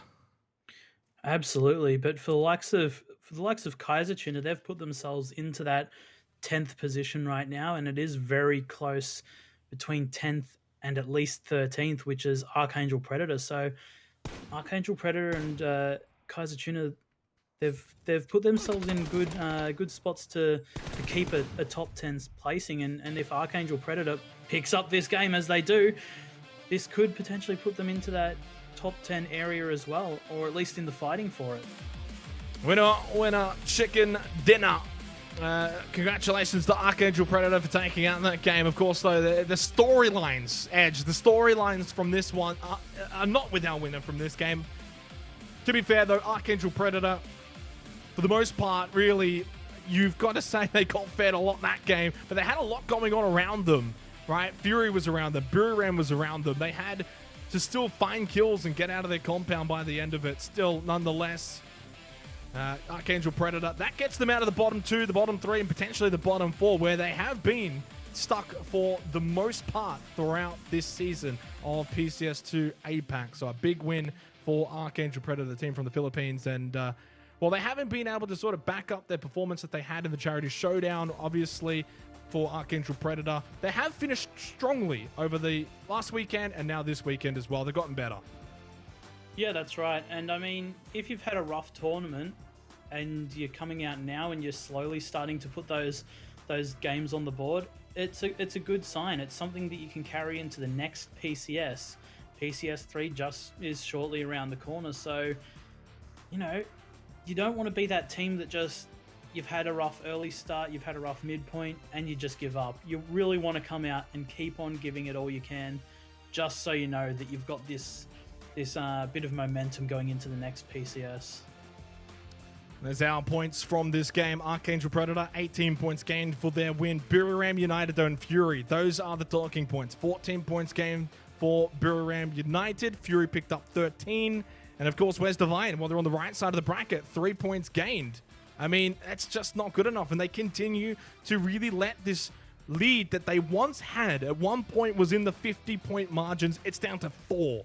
4 points is all that separates them. And well, the donut of chicken dinner for Fury continues to also be the case. Could you imagine they leave it to the final game, Edge, to get their win and to get that crown away from Divine Esports? But one thing I want to just point out, and this is the thing I love the most more than anything. Look at the top 5 teams: Vietnam, Australia, Thailand, Indonesia, and also Malaysia with Battle Arena Elites. All 5 of those teams from 5 different regions. You love to see that. CJ with a big game, 950 damage. It was all Ronan and Calvo for Fury. Nordra stepping up big time for Buriram United, and Flood, big moments for Battle Arena Elites from that match 2 performance. Yeah, Fury putting up some big numbers, especially after losing Insight extremely early. They got an absolute monolithic amount of kills there, and it was great for them. So hopefully they can carry it over to Erangel, a map that they haven't had the best showing on, but they've shown that they can have good games on it as well. So there's a lot of potential there, and like you said, they could leave it till that last game and make it an absolute nail biter before they pull the chicken dinner out of their hat. Match highlights here for Day 6, Match 2, our final game of Miramar, of course. And while Buriram United ended up picking up a whole bunch of kills on the eastern side of the circle towards the end, it was Bay who sent Divine packing early on in the midway portions of that game. Diane tried to do everything he could from the blue, unable to do so. Bay ended up winning that fight, but of course it came down to Buriram versus Fury at one point, and that was a fight to be held. And Ronan ended up being in a 1v3 situation, couldn't clutch it. Archangel Predator with a 1v2 win in the end for that one. Match 2, Miramar in the books, and Edge, it's now set up what is the penultimate second last game of PCS2 APAC coming up very soon on Erangel. After that, of course, then there's only one more to play. Yeah, it's really down to the wire now, and every team, they've just got to step it up. They really need to do whatever they can to pull out these points. Realistically, no matter what position you're in, you want, even if you're in the 10th spot, you want to have good games to hold that 10th spot. The higher you are up, the more money you get. And at this point, you really, if you're not fighting for that first, second, third position, you want to try and get yourself a little bit of extra money. Yeah, 100%. We're going to try and make sure you guys stick around, because after the break, we head over to Erangel for our final 2 games of PCS2 APAC.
2 games to go for PCS2 APAC. We're heading to Erangel very, very shortly. 4 points is the difference between first and second right now. Divine Esports just barely holding on. At one point, they had a 50-plus point lead that's now diminished down to 4 points. That's, of course, Fury right behind them. Miramar United, though, Edge are also right on their heels, and we're going to get straight into the game. Match number 3 tonight. Erangel, are things going to change for Divine? Are they going to find the form that they once had? Or is Fury, or maybe Miramar, going to run over the top of them here in the final 2 games of PCS APAC? Yeah, it is about as close as it can get right now, and I'm loving every single moment of it. I love these close games. I love the close competitions where anyone can come out and win. And in the APAC region, we just haven't seen that before. So it's an absolute ripper to be able to watch them right now. Well, playing paths are not going to be too displeasing for any teams. Everyone should be pretty happy with this one, unless you're around Gaka Fields, Georgia Paul region, I guess, maybe. There's the points per map, by the way, which we have been speaking about on Miramar, which on Miramar was 9.8 for Fury, on Erangel 6.1 for Fury, whereas, of course, Divine are basically the same. They play Erangel and Miramar roughly equal, according to the points per map. Of course, Bay still on 10.4. This could be where they bring it home. We saw it on the very first night, all the way back 3 weeks ago. They picked up 40 points in 2 games of Erangel. Could Battle Arena Elites do it once again? I definitely think they've got the potential. They've shown time and time again that Erangel is their map, so if they can come out here and they can have a good start, there's potential for that over those 2 games that they can close the gap. So that's going to be what they're wishing for at the moment. So let's see if they can do it. Final opportunities, final moments, final chances, of course. 1 game after this, but you don't want to leave it down to that last game. So much mental pressure can be put on you as a team. You can see actually the playing path definitely not doing any favors for Gaka and George Ball. Like I said, everyone else just more so middle and eastern side of this current circle. Fury, of course, going down to the military base. They'll be able to come in through the lighthouse side bridge as we have a look at Diane looting up at the red building, Jayend, and Divine still hold that top spot. I can't recall. It was definitely on the first weekend when they took it. It was Day Trade Gaming who had the top spot, and then Divine took it away from them, and since then have not relinquished it until maybe now. Could you imagine holding it for like 15 games, Edge, and then you lose it on that final game? That would be just heartbreaking for Divine. They've got their hope in their own hands, though. The destiny is still in their own hands. If they turn things around and they play like they know they can play, they can still win this. They definitely can, and it would be absolutely devastating to have that ripped away from you right at the end. But I don't think they're going to be letting that happen, or they're going to try not to let it happen at least, as they're going to be fighting tooth and nail to try and get every single point that's humanly possible to try and avoid losing this lead. As we look at Fury, of course, down in the military base, they have only had 1 military base circle. It wasn't even military base, it was just Sosnovka Island, I guess, and that's been since Charity Showdown, just 1, and that was yesterday. So even PCS1, they didn't get a single circle down in Sosnovka Island, and for the majority of PCS2 as well. So this is actually one of the closest circles for it, since they don't have to worry too much about time. They've got plenty of time to go and loot. Averaging 3.5 kills, but their damage doesn't back up their kill stats. They get a lot of damage, Fury, but they just struggle to convert the kills, and well, that's probably been their downfall. With now this game and 1 more to go, and the points being as little as it is, it's not a matter anymore. Just finish the job, 2 games to go. Over to Miramar United, though, they're the team in 3rd place, 174 points, and had a great game to close out Miramar. 12 points behind Divine Esports, which is essentially nothing with 2 games to play. And they've also been another team that's doing really well in terms of the damage. They've picked up 3 wins, and quite honestly, they've been the most well-rounded team for 2020, I reckon, throughout APAC. Oh, 100%. Throughout their showings in all of the PCS from PCS1 to the charity event, they've always been up there. They've always been consistent, and that's why teams and and players like have really rated Buram as like a top 3 contention team, and it really shows now. And that goes for the likes of Fury, who they've had that consistency as well. They didn't start Charity off how they wanted, but coming into PCS1, they put up some numbers and made a name for themselves. The only other team that realistically people had up there as well was Cerberus, but Cerberus haven't been able to show us anything so far. Cerberus in the bottom 5 at the moment with 2 games to go. Battle Arena Elites, great finish as well for them on Miramar. They did everyone a lot of favors that are below Divine by taking them out pretty early on in that final game of Miramar. Divine only picking up the 3 points, I believe, the 3 points or so in that last game of Miramar. So that was courtesy of Battle Arena Elites, who also had a pretty decent game themselves. And coming over to Erangel, this is where they just seem to perform a bit better. And there are a lot of teams like this that can perform better on Erangel versus Miramar, vice versa. You've obviously got some teams that prefer to play on Miramar than they do on Erangel. So for Bay, expectations just that little bit higher here on Erangel. And, well, they've shown us in the past they're capable of big performances in 2 games. There's the champion prediction, though. Below 50% for Divine. Wow. At one point, it was 82% win percentage chance for Divine has plummeted. Fury, of course, second, and Buram in third. Yeah, and then it drops off from there, but going into the 0.62% for Bay. So this looks like a 3-horse race, but still, like, even with 2 games, realistically, we can have anyone from possibly 4 to 5 winners. So, this can go any which way right now. Levi's, Divine, can they get into... Well, if they get into fights early, which they have been doing, they need to try and stay alive. That's the biggest thing. Obviously, they've been able to go and get 5-6 kills here or there, but then they lose out too many players, and then they're unable to achieve much more than that. I'd rather honestly see Divine get like 2 or 3 kills, not get the squad wipe, but keep all 4 members alive. So less on the kills, but keeping their players alive.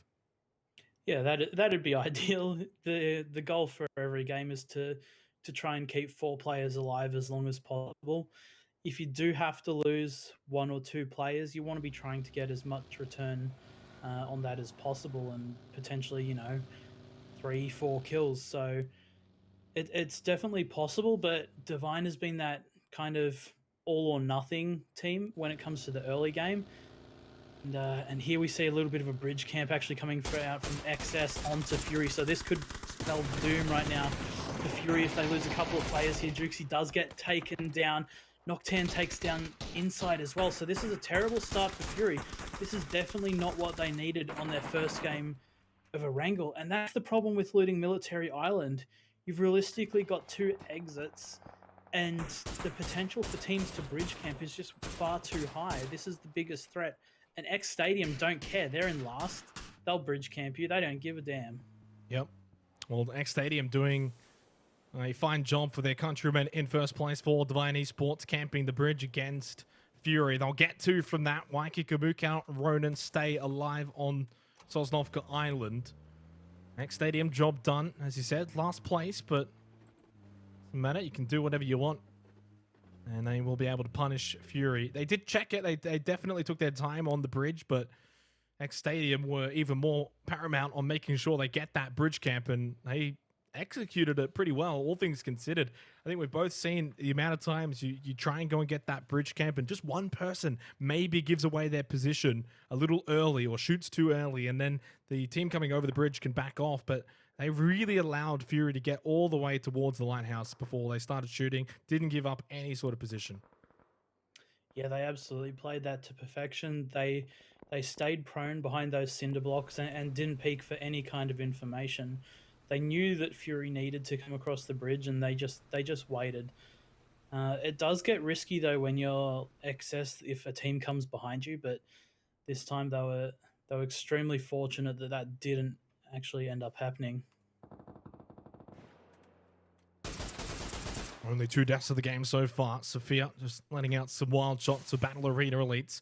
Well, Phase 2 is going to show itself very shortly, and it does now on top of Battle Arena Elites. Divine as well, going to get a decent circle. Victim Rise over at the Yellows, well placed too. Now, Buram's the interesting one, though, because they're close by to that farm region, all the way out to the eastern side of this circle. They can actually play from that position pretty well for a team that likes to come in from the edge. They're not going to have many, if any, teams actually coming in from behind them at all. Yeah, this is pretty good here for Buram to work off. They can play the late game and push in after teams have sort of left their areas. Because here you have Bay maybe spreading out a little bit more, putting some control onto that hill, and that's where Buram can really capitalize and start to catch people out. So it'll be good for them. They've taken a big split. They know that their eastern side is clear, so they can do realistically whatever they want here. 30 seconds until that blue's going to start moving. There are the yellows. Not quite yellow anymore, but Cerberus and X Stadium both inside of that, trying to share that position. Just looking at the map, Ronin and Waikik Mukau still on Sosnovka Island. They're not inside of the circle, but they're not strapped for time. Still a portion of Sosnovka Island inside of this circle, but they're in a bit of trouble this game. For Fury, it's going to buy time for Divine to gather some points. That's something Divine still need to do. Even if Fury aren't going to overtake them this game, they still need to get separation, a decent amount. They need to get about 8-10 points, you would think, to feel comfortable going into the last game. That would then require Fury to go out and have a big one to finish it off to try and steal that game. But if Divine don't get anything from this game edge, then it's almost like this game doesn't really matter. Fury will then obviously be ready to go for the last game, expecting bridge camps. Maybe they don't even go military base. So Divine have got to sort of make hay while the sun shines. Turtle knocked down by Nando. Cheeky nade from the future. Has a smoke. There are, of course, remonstration nades coming out from Divine. Turtle's able to creep behind this crate. Getting the heal up by JN. Nando's just pushing this. He does not care. Look at him go. Nade going to be thrown in as well. That's going to miss completely, though. Turtle struggling to even get a heal or a chance to heal. JN taken very low. Nando's knocked down. So is Tede as well. JN does an amazing job for Divine to get the double. Orca and man from the future are just throwing everything they've got at Divine. That nade's going to knock down Turtle. JN still up, though. If he goes down, they're down to just Diane, who's not even really here. He's on the south side of Pachinki. Divine are really struggling in this fight right now. But they should be able to get the revive onto Turtle. JN heals up. And Diane's coming in for the reinforcements in interesting style with the Dacia. Makes his way in. No kills yet for Divine. Yeah, this is a pretty rough situation for Divine here, as they've got themselves stuck around this pole, and From the Future is looking very aggressive right now. Another nice nade coming out from Teddy onto Diane. How many they've got? They've got a lot of nades right now, and Walkenen's got the M249, so he's going to be a threat coming around this corner, taking some shots, getting the knockout onto Turtle. JN, last man surviving for Divine. Tede comes out, not able to pick it up. Oh my god. This is a huge moment right now. If Divine are going to go out here, they get nothing from this game. JN gets Teddy. Is that a seat swap? Never mind, it's a random. Does it? Defiant at the last second sends JN packing. Only 2 points gained for Divine. Fury are still alive. Divine are out. 6 points is the margin. Defiant for From the Future will send Divine out in last. If you're Fury or Buram, you're absolutely fist pumping right now. This is the best case scenario, and especially for Fury, who needed to gain some points here but lost 2 players early. Just seeing this gives you hope going into the last game that you don't need to make up that much. This could have been a potentially big game from Divine, and they're just taken out extremely early by a very aggressive From the Future. Fury making the swim now. Cow, they would have seen what's happened. Fury would have checked the numbers. They know Divine are out. And of course, Fury themselves are going to struggle to get points this game. Ronan just keeping Overwatch's. Cow's going to make the swim. Now, one thing I'll say, I can see the map here. Cow's going to be very safe swimming in underneath this bridge. There's no team at Lighthouse. There's not even a team at the fire station, the petrol station. That whole area completely open. So Ronan's going to actually be able to just drive across. Fury are going to have 2 inside of the circle. Now, I still think they're going to struggle to get much from this game because it's still very early days. Like trying to get placement points, 6th or 7th or 8th or anything, it's going to be tough from here, but we'll have to see what they can do. Of course, this also opens the door dramatically for Buriram United. 14 points behind Divine. Linksy with a knockdown to Momoji. Carbs does get Zoid, mate. There's the refrag, 1 for 1. And Carbs is, though, immediately knocked by Linksy, so makes it a 2 for 1 in the end.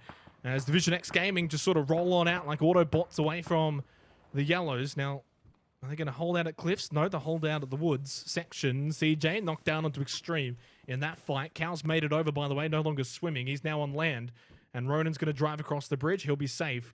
Phase 3, 58 seconds until Phase 4. Really good position right now for Victim Rise. They're going to get the feed here, Edge. Yeah, they definitely are. The circle's got to come pretty much central to the north. So there's going to be a lot of teams already prepared for this. For the likes of Fury, they're really going to have to try and find some sort of gap to just weasel their way through. And it's not looking that likely, as you do have a large amount of congestion in the central area of the circle currently. So it's going to be rough for Fury, but if anyone can do it, I'd have a lot of faith in these two, in Ronan and Cal. They're just such talented players. Day Trader very close by. Veronica's just pushed into the petrol station. And he's heard the commotion, he's heard the vehicles. Now, they've gotten into that UAZ as a duo. They're going to go right past Day Trade. I actually am going to put the money here. I think they're about to be eliminated. I think Fury are about to go out. They've gone straight into Day Trade. The one team they needed to avoid. Look at it on the map there as we look at the circle make its way in for Phase 4. They're in the blue as well, so even just getting damage on, as you can see, onto Cow, who's going to be knocked by the blue. If he can't get a heal off, he just gets out too quickly, or even by the blue. Ronan will survive, though. He gets away. In fact, if he can just send it into the field right in front of him, Edge, he can find a position to snake and stay alive. If he just sends it towards the middle, gets out, drops the backpack, and tries to do what Diane did over on Miramar there in one of the earlier games.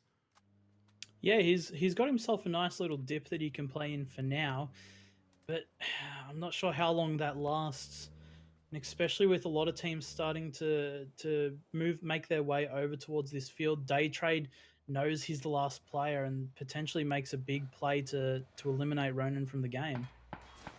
Killer with a similar idea. Ronan, of course, just looking for any kill he can find, but it does give away your position, though, when you make those sort of shots. The UAZ, although Veronica, hello, drive-by, right, just goes past him. Ronan ran away at the right time, but he's just been swatted, hunted down by Day Trade.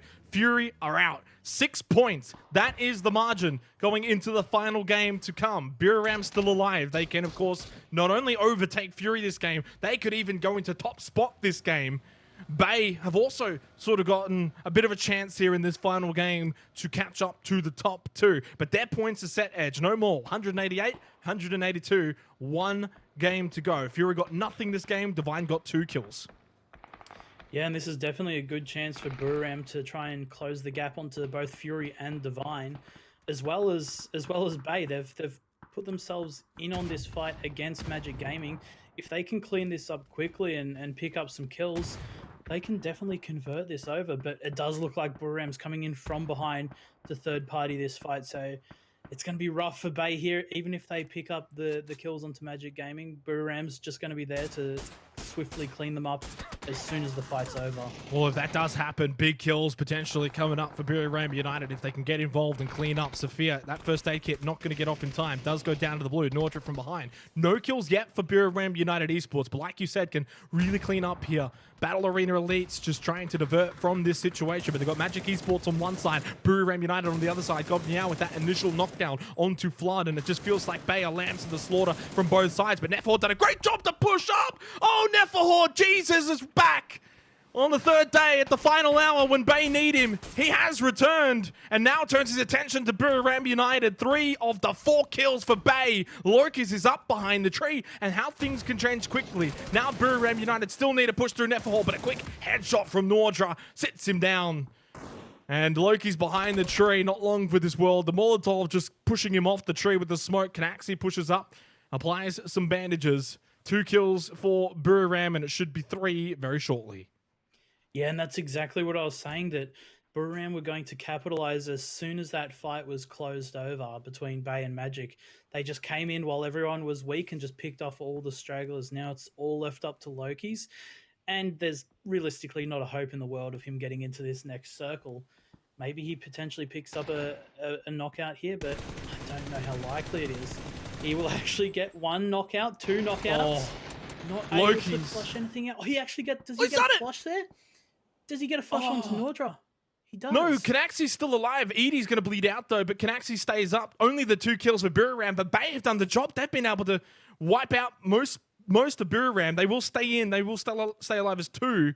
But how much more can you really expect from them from this game in particular now? Kind of like what we saw from Fury earlier on as 2 running around. You just kind of couldn't really expect them to do much more. Eventually got hunted down, and Buriram's final 2 players alive are going to be in a similar predicament now. Where can they go from here? Realistically, not very far, because this circle has not been favorable to them at all. Realistically, Buriram has to try and take a fight towards From the Future, push down towards the road that separates the 2 hills, but it's going to be so difficult for them just as this 2-man to make any progress, especially with the likes of Game Home on the top of this hill, just holding them out. Phase 5, second last game of PCS2 APAC here. Day 6, match 3. There's only one more game after this. It is the final day. The final games, the final moments, but Bass is going to bleed out. Nando from the future spots the 2 members of Buriram United at the tree. They're not inside of the circle. Minute 20, Blue is moving from the future. 4 kills, of course, when they picked up the 4 on Divine at the beginning of the game. Noctan's gone. Rossetta Jr. picking that one up for MSC Theraton, who are now up to 124 points and edging closer to that top 8, looking to overtake Daytrade Gaming. Nando, though, taking a tag from Edie. Canaxi and Edie are going to work really, really hard to get away from this situation. And the best bet is to get the knockdown onto Nando. They do just that. Canaxi, headshot. Nando's down and is probably out for the count. Yeah, Defiant, the last man left from the future. He's given Buriram a lot of space here, and especially because Game Home has actually left the top of the hill, Buriram's got a lot of room for movement, and it's looking like they're potentially able to pick up the kill onto Defiant here as well if they can close the gap. Edie is pushing over, looking for that potential frag, but it's going up for a little bit now. Defiant is in a little bit of a rough spot, being shot at from the field by Game Home as well, and Daytrade also. So it might be an extra kill on the board for Buriram, closing that gap towards Fury. VTR probably going to have to leave these compounds, though. They've been in there for a while. Can't expect them to stay in. And this also means it's going to be a very open sort of finish. And definitely see this getting quite bloody towards the end. Edie Canaxi are not going to be the only ones that are going to struggle to get into this circle. Question is, will they get placement points? Edie just spots the final member of From the Future, Defiant. I'm not sure if he's long for this world now. The question is, who picks up the kill? There's a few eyes on him. Game Home is the other one. Gets in the UAZ, and there it is. It's Game Home. It's Glories. Gets the headshot, steals the point away from Buriram. It's a very vital point stolen. 10 points, by the way, Edge. There's your update now. Is the margin 178 to 188. Buriram 4 points behind Fury. This is not just a battle of second versus first. It's going to be a 3-way battle in the final game. A 3-way battle to see who takes the top spot for PCS2 APAC. Absolutely, and what we're going to find this game, as this circle closes, we're going to go from 8 teams to potentially like 3 or 4 teams very, very quickly, as most teams are forced out of their current compounds. They're forced out of their little haystacks that they've got to play now, and they're just going to be trying to fight for any kind of position possible. So we're going to drop a lot of teams that we're starting to see. Vision X Gaming popping off on some kills towards XS, MSC taking out Daytrade as well. So a lot of trading going out right now, all in a very short amount of time. X Stadium going to be eliminated. 7th position. 6 teams remain. A lot of them are actually inside of the top 10. In fact, now with them taken out, X Stadium, all of them that are alive are in the top 10. Edie knocked out. Canaxi just trying to use that UAZ for cover with the tree as well, but they're just going to be eliminated by God Home or Game Home. I think God Home right now just really sums it up. God knew behind the tree. Cloris and Selfie just going to be able to move over to the other side of the road, get to that better position. Now, Victim Rise, of course, they've got 4 players alive. Not only that, but they've probably also got a lot of utility still available. Haven't been in a lot of fights, and this is going to be the benefit for them towards the end of this game, when a lot of these other teams, Edge, have been fighting, they've been struggling, they're wounded, just trying to stay alive, just trying to get into the circle. Victim Rise are, 8 points behind the top 4, looking to overtake Bay. And I mean, I don't want to go out on the limb here and say if they can clean up and they can win this game, maybe with 1 game to go, as they have another similar performance, could still finish first. We could have a 4-way run at it. There's definitely potential for it. There's a lot of teams that can do a lot of magic right now, but it just seems unlikely the way our games have turned out so far. And especially on this last day, we've seen a lot of high placements and high kill games from our lower portion of the leaderboard. But as this circle does come down and feed towards VTR, I'd definitely say that they're in the strongest position in this game. And if they can pick up majority of these kills, who knows? We're going into the last game. We could have a potential 5 teams that can win. VTR would obviously need like a big 15 or 20 kill win, even if they can wrap up a lot of the points here, including kills and the chicken dinner. GenForce with the grows close by. You can see there, like 5 first aid kits, 4 first aid kits, all the smokes, all the nades. They've got the circle. From this position, with 4 players alive versus 2 teams with 2 and 2 teams with a solo, you've got to win this game. It's as simple as that. Victim Rise can't be losing from this position. It's just a matter of how many kills they can get. There is 6 kill potential on the table if they can, of course, wipe the entire server. That's always a bit difficult to kind of suggest them to do. So what you would think, we'll give them half. That gives them 3 kills plus the win, which is, I don't know, from here, that's like, I don't know, maybe another 8 points or so. Let's say they can get to 168 points, Edge. We'll put them on that. 20 points behind Divine. Can they do it? 1 game to go. Yes, but I feel like it's unlikely. I feel like Victim Rise has been having good games, but I think that all Victim Rise's circumstances need to come from your top 4 teams dropping out extremely early, and I just don't see that happening in the final game. Yeah, they certainly need like a 15 or 20 kill win, but it's possible. And because of themselves putting them in that position, at least going into the final game, knowing it's possible is such a big accomplishment for Victim Rise, which, you know, the first weekend, they just didn't look up for it. They didn't look like they belonged. And then they've just turned things around, and they've been so impressive over the second weekend and now the third weekend as well, that deservedly, they're going to go into the last game, obviously needing a huge win and a huge game. But there's not many other teams that can give themselves a chance with 1 game to go. You know, it's only really VTR, Buriram, Fury, and Divine. Everyone else, you're done. Yeah, that's right. And this game looks like it's going to be closed out by VTR. And Bay, so... maybe Bay as well. But Bay's in the same position as VTR. Yeah, that's right. We've known Bay to come out and have those, 17 kill wins, something ridiculous. So, pull one of those out of the hat and and it could be yours. So it's going to be very interesting coming into this last game, especially if we have teams just drop out early. We can't afford to have your Furies, your Divines, your Burams just falling short. It's just not going to happen, I don't feel. Well, Victim Rise, 4 kills. Now, Fergus still alive for Division X, but they've dropped off in this final weekend. They put themselves in a position coming into the final weekend that Division X Gaming could have a real shot at it, and just haven't been able to capitalize and put themselves in that position, though, when it's mattered. And they've just fallen away too far now to really think about that. Top 6, though, still a decent finish for Division X Gaming. This is just taking its time to slowly wind things out, of course, when you've got 3 solos and a team with 4 up. I mean, VTR, of course, don't want to do anything too silly here. So they're playing this the right way. It's slow, but it's the right way to finish this one off. I don't know how many more kills they're going to get, though. The question is, do they spot Yanku? Does Yanku then get God and then potentially die to the blue? Obviously, GenForce has got him behind the shack. So there's every chance, though, Yanku 2 off just dies to the blue here as well. There's little to fight for here. Yeah, I definitely do see the potential for, realistically, all three of these players just to deny themselves to the blue zone. If they know that it's a 4-man of VTR up on the hill and they've got not much chance, then they're just going to deny the point. And I think that it's definitely the smart play in this situation. And VTR is playing it smart by not overextending, not giving any of the snakes a chance to sort of pick up anything from them here. Well, they got one. To just God. To and they'll get two.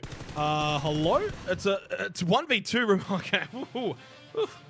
Just got the heart racing there a little bit towards the end with a quick double kill from God Knew of Game Home, but no, it's Victim Rise who take out the penultimate game. There's only one game remaining.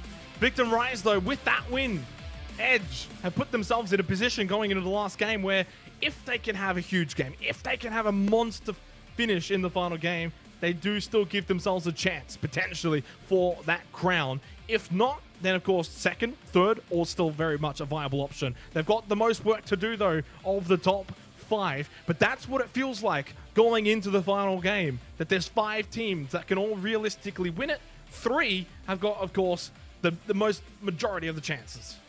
Yeah, that's right. VTR did put themselves into that 168 point gap that you were talking about, so you know, maybe you're just a prophet. Maybe you can on the money. Read the game better than anyone else. So this last game's definitely going to be interesting. And I mean, if we drop teams early, if we drop Divine early, and then we have something like Fury drop early or something crazy like that, you know, it's all possible, and it's just going to be absolutely insane. What a game, though. There's the match leaderboard. Victim Rise, 16 points gained, and it has set them up. Not only would they have to repeat a 16-point performance, it had to even go beyond that. It has to be, as I said before, I think about a 15-kill win would be required for them to take top spot. It does come down to, though, what happens with Divine in this game. They only picked up the 2 points. Fury, dead last on 0, tied with Kaiser Tuna, but the reprieve knowing that Divine didn't get anything either. Buriram United, 5 points. It's something. It did reduce the gap. It's 9 points between Buriram United and Divine, so single digits there. Obviously for VTR, 20 points is the gap, and for Battle Arena Elites, who picked up 5 kills that game, they are 22 points behind Divine. There is the total leaderboard. Not only that, but this is set up. Edge, Fury have not picked up a win. Could you imagine they win the final game to take top spot to get their first chicken dinner? It's all set up for them. The fairy tale finish, potentially, for the team from Australia. But again, you can see that top 5, though. Malaysia, Indonesia, Thailand, Vietnam, Australia. That's really good representation for the APAC region to see 5 different regions all performing at the high end. Absolutely. That just shows how strong the top teams from each region really are, and they can come out here and they can put up big results against everyone else. There's no real top region that stands out above the rest. They're all on such a high level of play that, you know, any given day anyone can come out and win this. It's just so close. It's so close, and it's just set up right for that grandstand finish potentially towards the back end. Of course, Game Home doing very well in this particular game. Let's go to the highlights, though, for what was our second last game of PCS2 APAC, Match 3, Day 6. And, well, from the future, certainly saving the behinds of Fury and Buriram, the teams below, by winning this fight, only allowing Divine to get the 2 kills. Yeah, that's right. This is big from the future. It really allowed us to have this extremely close finish, because if you let Divine survive there, who knows what's going to happen. So it's just, I think that play might have been a game changer, and such aggressive play. It was a very messy fight that could have gone either way as well there from the future and Divine. Of course, Battle Arena Elites, it was almost the return of Jesus there from Nafaho. And for Buriram United, well, they made it towards at least 6th place, got some placement points with their few kills. As I said, they picked up 5 points this game. to set them up for a finish as well. And it was Game Home who, well, almost gave me a heart attack there with the 2K. Could have potentially spoiled the party for Victim Rise. Didn't quite do so, though. 1v4, always very, very difficult there. So Victim Rise come away with the chicken dinner, something that Ed's Fury have not been able to do. As we go to the break, I want your prediction here. What happens? Who's the winner for PCS2 APAC? I feel like it's obviously going to seem like favoritism coming in and saying that, you know, Fury's going to come out and win.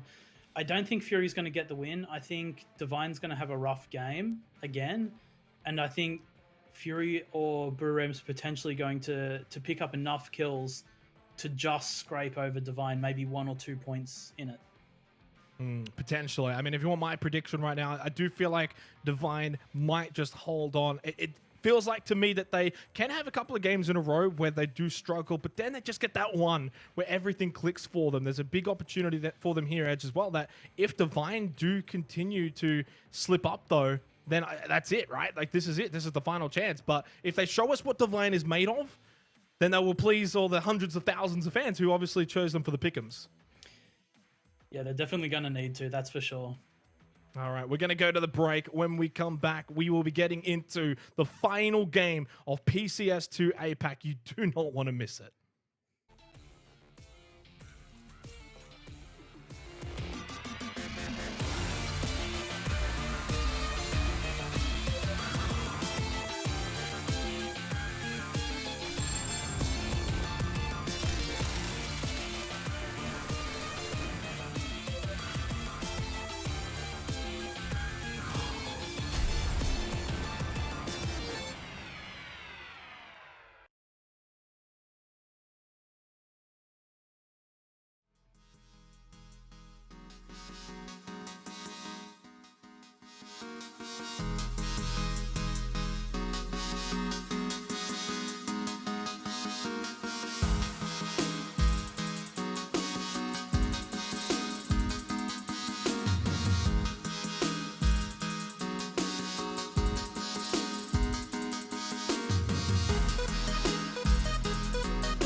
Welcome back from the break. This is the final game of PCS2 APAC coming up very, very shortly, Edge. It's taken 23 games to get us here. And in those 23 games, we've hardly got ourselves a front runner. Divine Esports, 188 points. In second place, Fury, 182 points, a 6-point margin. Then in third place, Buram, 179 points. They are 9 points behind Divine. And then for VTR and Bay, well, 20 and 22 points respectively. Those were our 5 teams in this final game. Of course, they're for VTR, and of course for Bay, they will need something rather exceptional in this final game. For the other 3, it's anyone's guess. Yeah, what an absolutely roller coaster it has been. We've seen massive leads from Divine to the gain from everyone else. It's been pretty much perfect in regards to what you sort of want from competitive PUBG. It's had absolutely everything, and it's great to see how close it is right now. Well, this is it. Final game of PCS APAC. The final day, the final game, the final circles, the final moments. Who is going to be crowned the winner of APAC for this PUBG Continental series? It's match 4 of day 6. The final countdown on Erangel to close it all out. Will it be Divine and their hundreds of thousands of Pick'em fans? Will Fury or Buram spoil the party? VTR or Bay from left field? We are in the final plane. This is it. It's going to be action-packed. Yeah, this is an absolutely interesting plane. Yeah, teams like Fury won't be able to make their regular drop spot towards Military Island, so I wonder if this is a good opportunity here for Fury to potentially hot drop Divine. I don't know if Fury's in the... we spoke about this, of course, in the earlier games, whether or not do you hot drop or not hot drop. What's the play? I think we both came to the conclusion that if it's an even sort of figure, and which in this case it is, you've got to just back yourselves in. If they were further behind, it's like VTR and Bay.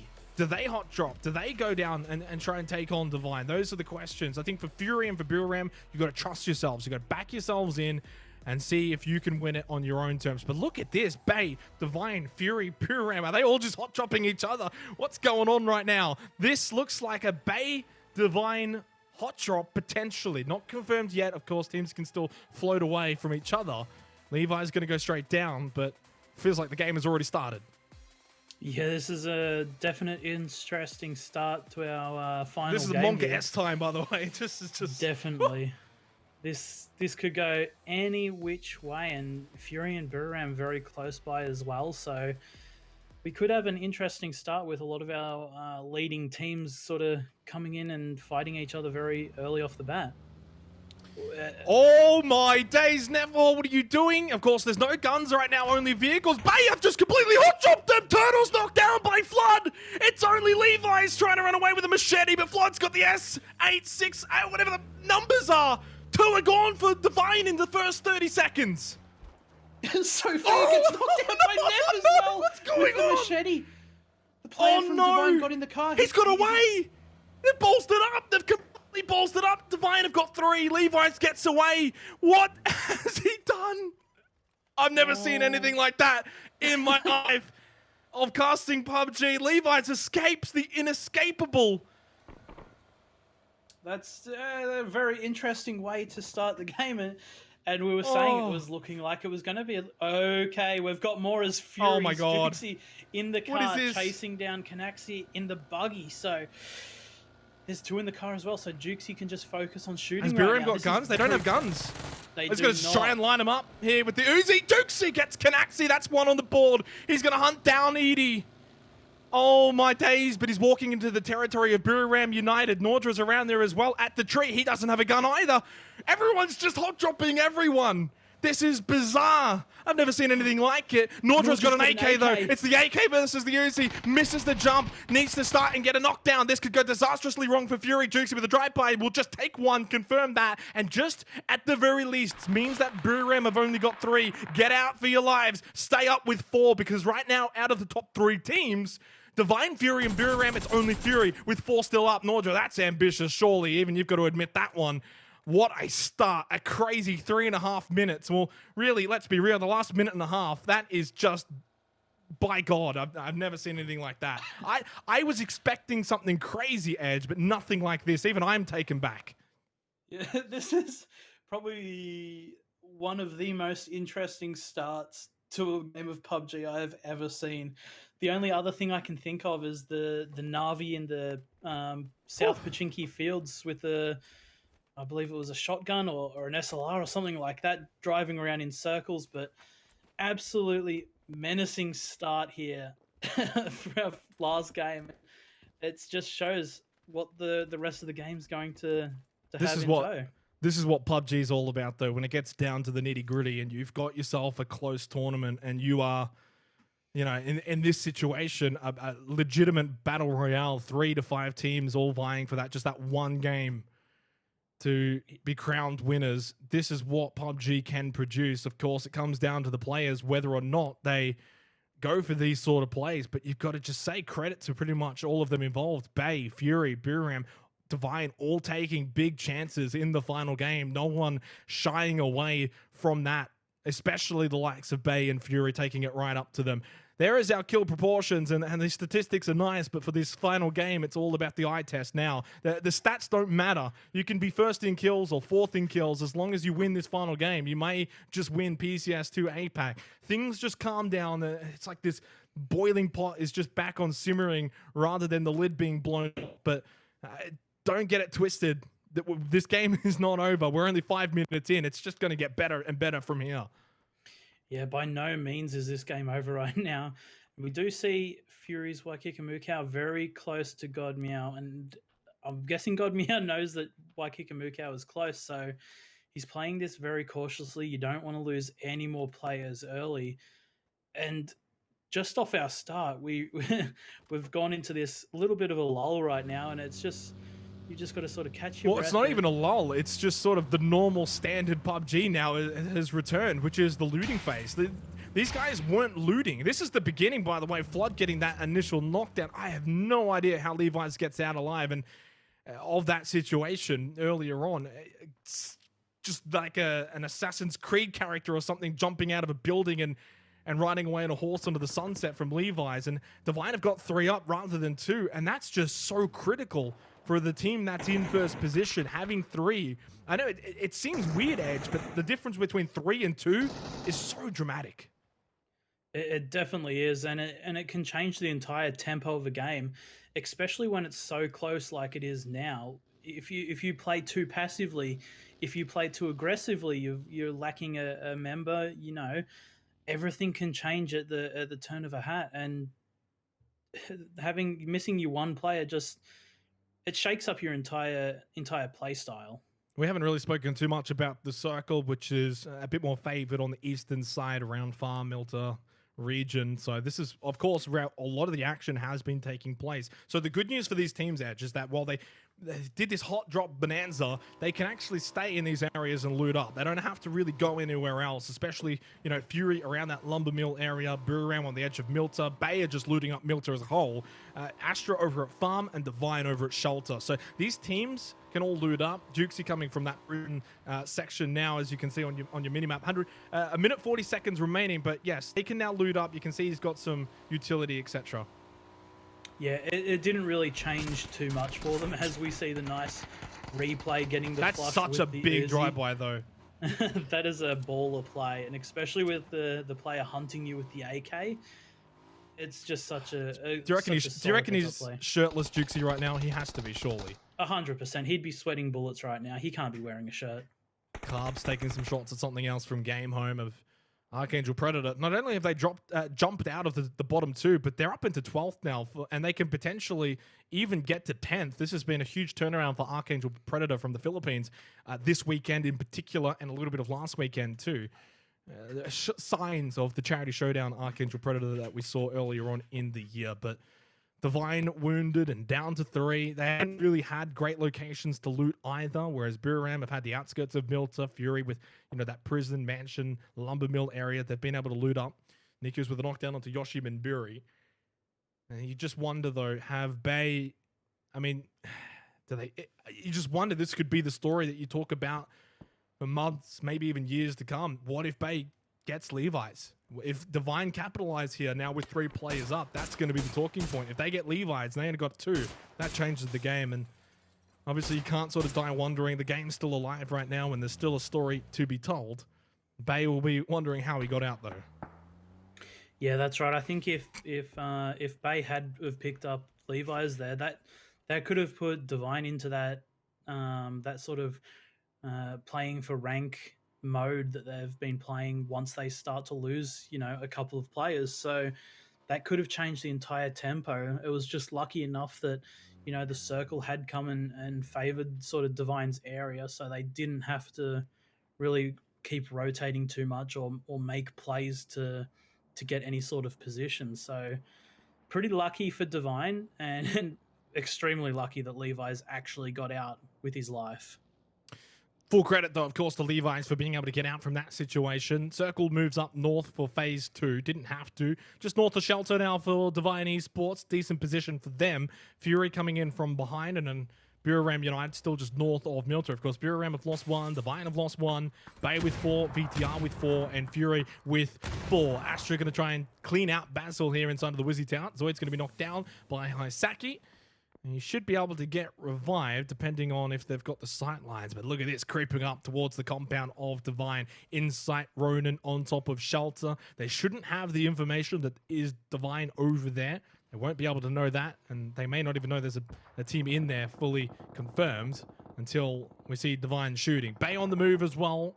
They make their way up just north of Farm, close by to MSC Theraton versus Cerberus up here on the hill. Extreme getting involved as well. Astra amongst it. Extreme knocked down by Yoshi Mimburi. Flood. Now, of course, Bay heavily behind in terms of points for first position. They will need a lot of kills this game. Astra's just been wiped out by Cerberus. They've lost all 4 members, and they will be the first team eliminated at the 10.5 minute mark.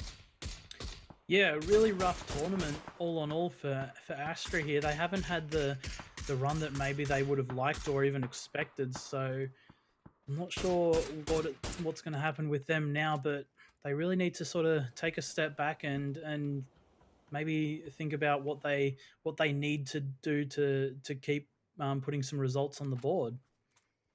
2 kills now for Battle Arena Elites ties them up with VTR, so 20 points behind Divine Esports. So the mathematical equation as it stands, obviously they need Divine to get 0. Admittedly, you would also need Fury and Buram to get very little. Then Bay or VTR need to get a 10-kill win. Well, sorry, 10 extra kill and a win from here, especially if you're Bay. VTR would need just 10 kills and a win from here, so another Molotov going to go in. I don't think this one's landed, though. It may have got Ghoul a little bit, but Basil's fine. He'll throw out a smoke, try and clear that area. 55 seconds until phase 3. Not a lot of movement from Divine or Fury over towards that Shelter region. Buram behind them, and Bay close by as well. So if this circle shifts onto those 4 teams, it would need to do so by going to the southeast. Anything else, and it kind of is going to screw over at least one of them. Vega got knocked down, same with Yoshi Mimburi by Flash and Norrens of Day Trade. Bay just trying to pick apart the corpses outside of the Wizzy Town. They've done so. They've gotten 1, and now Neverhall moving up as well. Bay understand their mission here, Edge. You can see it by their playstyle. It's run and gun. Yeah, absolutely. Bay have realized that they need to get as many kills as possible, so they're putting themselves in all of these advantageous positions to do so. And, you know, they've already got 5 kills, so they're off to a flying start. If they can keep this momentum up, you know, anything's possible at this point. Yeah, they could very well. They're more than capable of getting a 20-kill win, winning off that for first place. Rossiter Jr. will catch Loki's off guard at the edge of this shack. They're going to lose 1, and that just makes things so difficult. And now they're going to lose Nephahor as well. They've just been swatted by Basil. Sophia with the nade. How things have turned, it's been the trend tonight. The story tonight is things can look good on paper, things can be looking good in general. There's that circle, and it went the opposite direction to where the top 3 teams needed it to go. It actually went to the southwest, right on top of this fight here. Sophia moving in, needs to clear out the right room, knows they're in there, sees the foot, just basically blows up his toes. The man is toeless now. Ghoul is gone. There's only 1 player left standing for Cerberus Esports. Bay are losing members, though, rapidly. How has Edie stayed alive? Never mind, he's knocked by Cow. That's a kill for Fury coming up. And it also means Miramar United are going to be down to 2 players. Cal takes a few shots though, wants to just move away. Not worth it. He had someone else coming in. Insight confirms it. There's Levi's knocked down though. Jayan's already eliminated. Diane is the last one standing for Divine Esports. Headshot behind the tree. Severely pressed. He has got a knockdown on Deboshi of Magic Esports. One over at the gas tanker though to his right hand side. Diane gets a knock, but he can't get a second. Divine are out. 188 points, their final standing margin. Fury, Miramar, the golden ticket's in your hands. 5 points is all that's needed for Fury right now. Fury still with 4 players up. Buran with 2 players, but it's still in reach for them as well. As long as they can keep their players alive and make it late game, it is incredibly possible. Divine have just done the unimaginable and choked this tournament from a position that at the midway point we were saying it was unchokeable. Yeah, they had a 50-plus point lead. We thought it was over at one point, that they were going to just run away with it. They could have had a 70-plus point lead, but through a certain game, and then since then, they've just done nothing but collapse. Now, in saying that, the job's not done yet. Miramar have got 2 players alive. Fury have got 4. They're still, though, 4 points behind Divine. I may be wrong, but I think they could actually have the kill differential if it comes down to that. But Fury, they should very well know, if they're doing their fact-checking in terms of the kill feed, that they have got an opportunity. So does Miramar. Not only that, but Victim Rise have still got 4 players up. They're over at Potato Hill. Of course, that does mean they still need to go and have a big game. Bay are out, by the way. They're on 173 points in 4th place. Miramar with 2 players. Can they go and get the 9 points required? That's the question. There's still all the chance in the world that Divine still win this if things don't go the way for Fury, Miramar, or VTR. Yeah, that's absolutely right. There's still a lot of work for Fury and Miramar to do right now. Which is merged together. Yeah, that's it. Where's the circle going to go, though? This is going to be a big one. It moves away from Fury. They've got some work to do. They don't need a whole lot. As we can see, only a couple of kills will do the trick. Nordra, God Meow are going to have to leave farm, and they're close by to day trade. Fury, what's the play here, Edge? If you're in this situation, what do? I feel like Fury right now, they either control the top hill, which is probably their most likely play, and go for as many kills as possible. Because you can't really send it anywhere with no information. I think they just need to take this top hill and start fighting.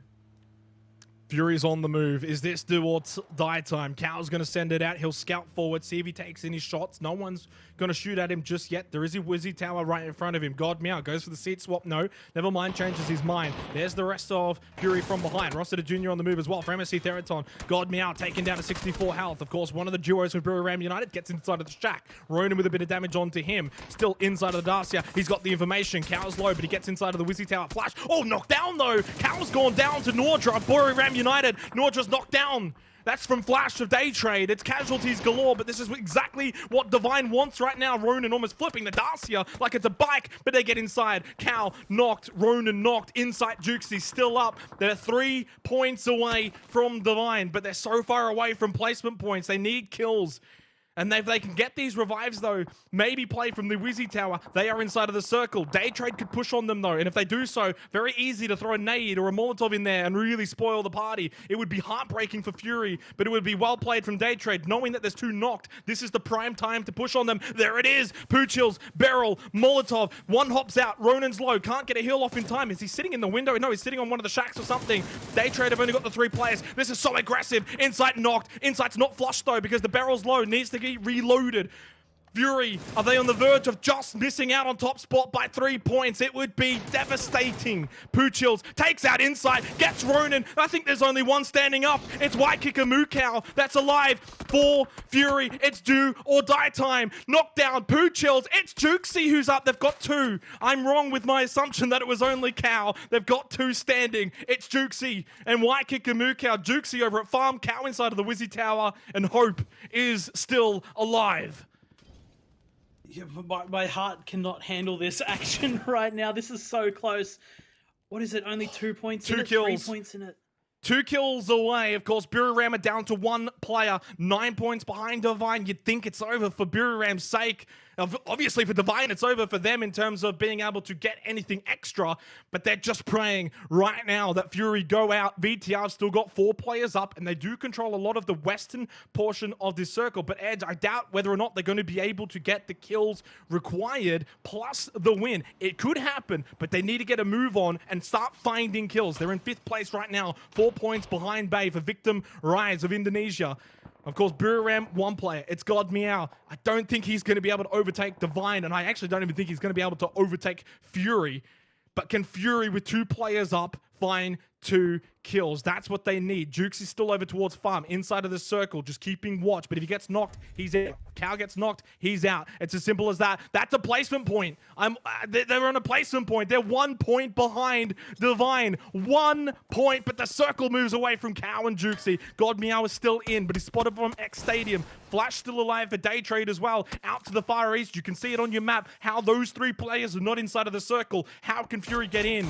How can they find just 1 more point? I've never seen something this close. It's the final game for PCS2 APAC. Can they get this final point, Edge? The smokes are out. It's the final ones. There it is. Last smoke from Cal. He makes the run towards God Meow. That could be the point they need. God Meow's the closest player at this shack, and Jukesy has spotted him. He sees him inside of the shack. That's information. A nade. Cal could win it on a nade. If it goes inside, he primes it. He throws it. He gets the nade. Fury are in 1st place, I think. No, they're not. They need 1 more. They need 1 more point. They're tied, and they don't have the kill tiebreaker. Jukesy on 2 kills. Cal's on 2, but he's low. He's inside. He's knocked by Meow Yu. Jukesy's got to find 1 kill. Meow Yu might not have the angle on Jukesy, but Jukesy's on 2 smokes. They're going to lose it on a tie. He's only got 1 more smoke after this. I thought they had it. I thought they had the differential, but apparently they don't. X Stadium through Tuck are going to send them packing. Tied. Can you believe it? 7 teams. Maybe if a team goes out right now, Fury will win. Fury need to just keep Jukesy alive. But look at Meow Yu with the Orm. Jukesy's down to half health. I think they're going to fall short by 1 point unless a team dies, but I don't see anyone fighting on the map. Everyone else is safe. They're all sound. Jukesy's about to die here. If he takes a couple more bullets, now he's the only player in this vicinity. He's got a bike. He's got a bike and he's got a Wizzy Tower. This game just keeps taking turn after turn after turn. Final first aid kit, 2 nades, and a prayer and a bike for Jukesy, and a couple of supplies hidden inside. It's a second chance. Now the thing is, Edge, 7 teams. If it goes down to 6, he will get an extra placement point. They will win. It's as simple as that. A kill or hope that someone else dies. He has to move, though. He has to get inside of the circle. He has to also try and apply a stim. Heal up. Get as much health as possible. Magic Esports with the compound. South side, they will be able to spot him coming in. 2 players up for Day Trade. 2 players up for Division X up north. Those are the 2 teams that might be able to go out. X Stadium, Magic, Archangel Predator, all safe in the center of the map, and VTR with 4 players. It's a lot of work that needs to go right for Jukesy. Everything has to go right from here. There is so many circumstances riding on this right now, and it's just coming down to the wire. Jukesy, either a kill or a placement point here. Oh my God, he's getting shot at. For that Wizard Tower, he got tagged. He's in. He's able to survive for now, he got the and he circle gets feed. the circle as well. Oh, but it looks my like XS is starting God. to make a push onto this. They're starting to put themselves in aggressive Oh my God, they're going to push on him. They know that it's Jukesy, and they don't want Fury to win this tournament. Meow Yu. Nade comes out from Meow Yu. Can he win this, though? He needs just 1 kill, taken down very low. He can't get it. Hongvu will send Jukesy packing. Fury, tied first, are going to fall short. We believe they're going to fall short. The rankings would have put them in first had they had the kill differential. Who knows? It could be tied kills. I don't know the full repercussions here, but we have to just go off what we can see on the rankings, and that is Divine plays in first place. The Pick'ems are safe, Edge. Divine are going to win PCS2 APAC by literally the slimmest of margins, and when Fury realize how close they got, they will feel shattered, but they should also feel proud for what they've been able to accomplish. They absolutely put everything into it. They fell just short, and they said they were going to finish first. Technically, they did. On a technicality, they do have the same points as your first place team, so if I'm Fury, I'm extremely proud, extremely happy with the result. They've shown a lot. They've shown that they've come a long way, and the same as Buram. They're a team that's been up there and been doing so much work. So I can confirm here right now, they are both tied in placement and kills. They go to the third tiebreaker value, which is the highest match total point. Divine is higher at 26 points. Fury had 16 as their best match. Divine Esports are your winners for PCS2 APAC. This is the final game. This is it. It's all done unless VTR can somehow go and get 17 points to close it out. That's, of course, sort of the last anomaly here. But your pick'ems are safe. Divine are the winners. They hold on to the crown just barely by a fingernail as we finish off the action here. Division X Gaming down to Long K as X Stadium were the ones that put the final nail in the Fury coffin, just as they did in the game prior with that bridge camp. The team in last place has always been able to still affect first place, and they never gave up on that. They didn't give up on being able to affect the outcome of PCS2 APAC, whether it's 16th or whether it's first, everyone can still play to the highest potential. What a way to finish off PCS2 APAC, Edge. It just gave us everything in the end. Yeah, what a set of games it's been. And for teams like X Stadium as well right now, they're going to be playing to try and get themselves off the bottom of the leaderboard. They're going to try and push up into that 15th position, and you've got teams like Archangel Predator fighting for that 10th position. VTR trying to push themselves into that top 3. Everyone's still playing to their best ability, and everybody's still trying to get this right now. That's a lot of money difference as well between first and second, Edge. That is a lot. That's a big difference. 40% of the prize pool or 17%. Obviously, Fury should still feel very happy with second place, but I mean, if I was in that position, I'm just going to be downright honest. I would be completely devastated mentally, physically. VTR, though, 3 players up. They're still in it, but I don't even know. Is there enough players left alive? 1, 4, 8... I don't think so. I don't think they can do it. Even if they were to wipe the... If they were able to wipe the lobby, 182 plus 6, maybe. They would have to wipe the whole lobby, but that's not happening with Boshi getting the knockdown onto Samoi. X Stadium, though, what a way to finish off the tournament for them as well, Edge. Having just a massive impact on the entire tournament as a whole. Yeah, that's right. They're definitely the decision makers for these games, being able to essentially bridge camp and hold out Fury for 2 games in a row. So these guys have definitely changed the tide of the game and realistically gifted Divine the win.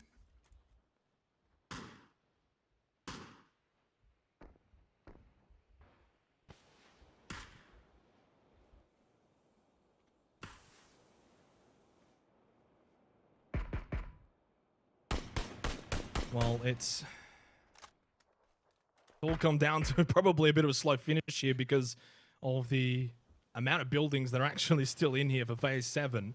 VTR only the 2 kills as well, kind of makes things difficult. But they've been able to overtake Bay. That's a step in the right direction for Victim Rise. And with the 2 players, could still maybe get over Buram, but it's tough from here. Archangel Predator, 110 points. They've jumped up to 11th, and with 1 player left alive, could still get a top 10 finish for them, thanks to Killer, Magic Esports, and X Stadium rounding out the final 2 other teams. Final Phase 8 we go, and it should still keep the majority of teams in. It does. Everyone's still comfortable with the buildings. Well, this is going to go down to Phase 9. Of course, if you just tuned in, if you've just tuned in, I'd recommend you go and watch the VOD. To be truthfully honest, we've had the action. It's all come to a close. Divine are your winners. The PCS2 APAC, Fury second, Buram third as it stands. VTR, though, with 3 players up, could still maybe overtake Buram. Yeah, that's right. VTR still got a lot of work to do. They do have 3 players still surviving, and they have the central point for Phase 9. So they do have the best position for this current zone, and like even Archangel Predator right now, they're 1 point away from making top 10. So they're going to be trying to get that 1 point, whether it comes from position or getting a kill here on Magic Gaming. It doesn't look like Killer's potentially going to be able to do much, as he is getting Molotov'd, but X Stadium could be the thorn in the side here as well for Magic Gaming, who are looking like they potentially have the high ground that might be needed to take this game away. You just sort of watching on Tongkei. 4 players still up for Magic Esports. Chance for them to maybe find their first chicken dinner here. Killer. He's going to be taken out. By the way, as well, Edge, that for Fury, had they been able to get that 1 extra point, they would have actually won without ever winning. Oh, so close. But yet so far. Of course, though, for Divine's sake, they would be looking back at this tournament and saying, you know what, we should have won 10 rounds ago. And there's definitely work for them to improve on, and that's kind of a scary thought. The Divine over the first 12 games just was untouchable, and the last 12 games did show some of their weaknesses, but a deserved winner by the end of it for Divine Esports, and obviously a pleasant news for everyone with the pick'ems. Kamals, Samoy, Genfos, what can VTR do here? Certainly massive chance now to overtake Buram and get that 3rd place finish, which is a hefty pay rise if they can achieve it. Still a lot on the line for them. That nade's going to fall short of the mark against Tongkei. Valix really further back. So it's Boshi, Sulubi, and Tongkei up close. And what is now essentially a 3v3. Genfos, though, knocked out immediately. At least a refrag from Samoy. Victim Rise need every kill they can get here in this fight against Magic Esports if they want to get into the top 3 by the end of it. Samoy struggling to see out of that window, wants to go inside the building, but he's basically Molotov'd out of it. He has to stay in the bathroom, whether he likes it or not. Magic Esports yet to find a win. X Stadium yet to find a win.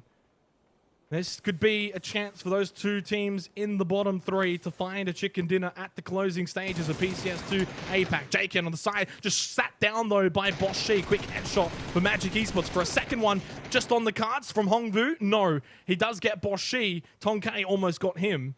And this is a bloodbath right now. Then VTR down to 2. X Stadium 2, but 1 is still a chance to be revived.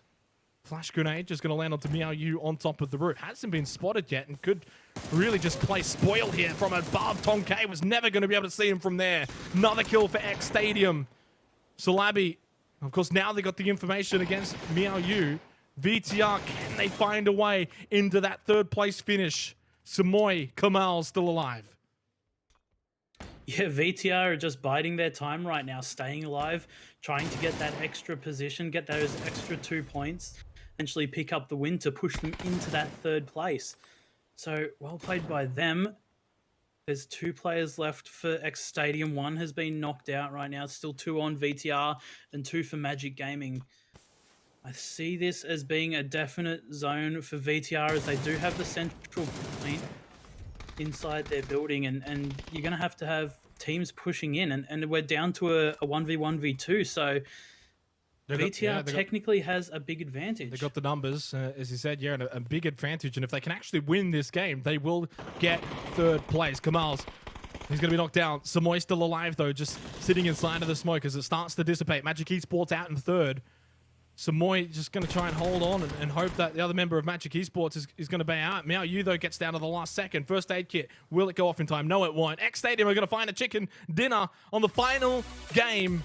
X Stadium, 11 kill, and they actually jump off the bottom of the standings in the final moments, the final game. But it's all about the champion, the crown, placed firmly on the heads of Divine Esports. Congratulations for the PCS2 champions. They take out top spot, tied on points with Fury, but they beat them in the... Well, actually, they tied on points, they tied on kill break, and they also win, though, on the best match overall, 26-16. So it went to a 3rd tiebreaker, Edge. That's how close it was.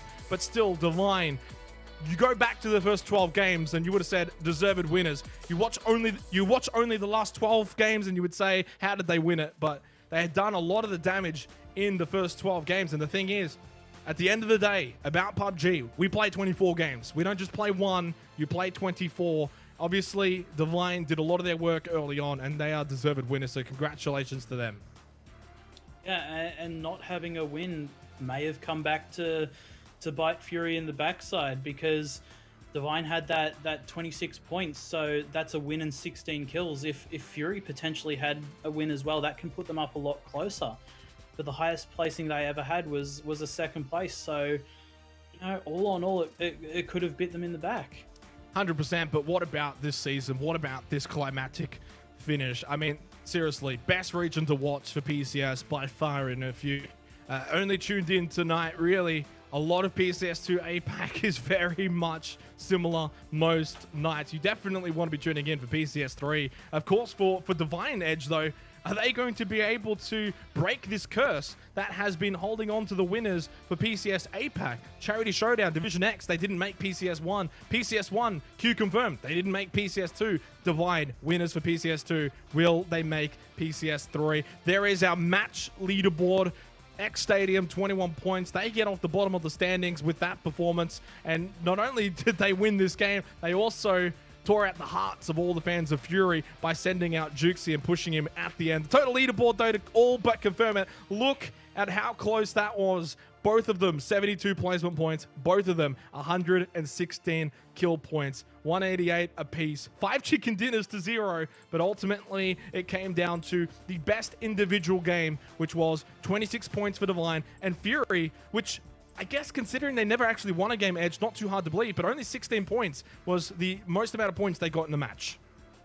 Yeah, absolute madness coming out from all of our top teams there. It's been so absolutely close. And again, it just comes down to not being able to convert some of those games. And Divine showed us early that they could absolutely convert games.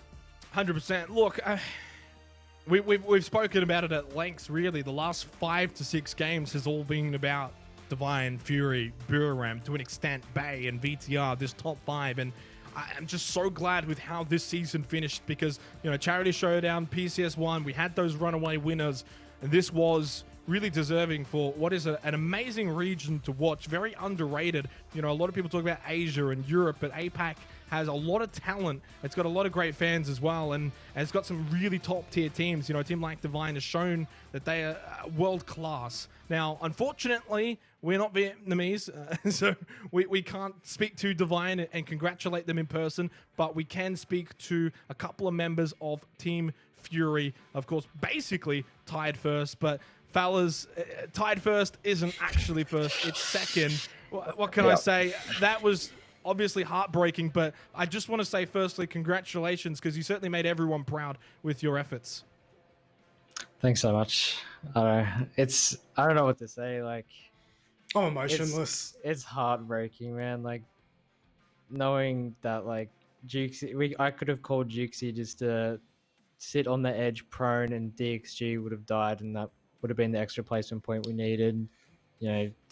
Or any of the other games, we got 1 extra point. It's tough, but at the end of the day, we didn't get a win. So I guess that came back to bite us in the ass. You think back on it as well.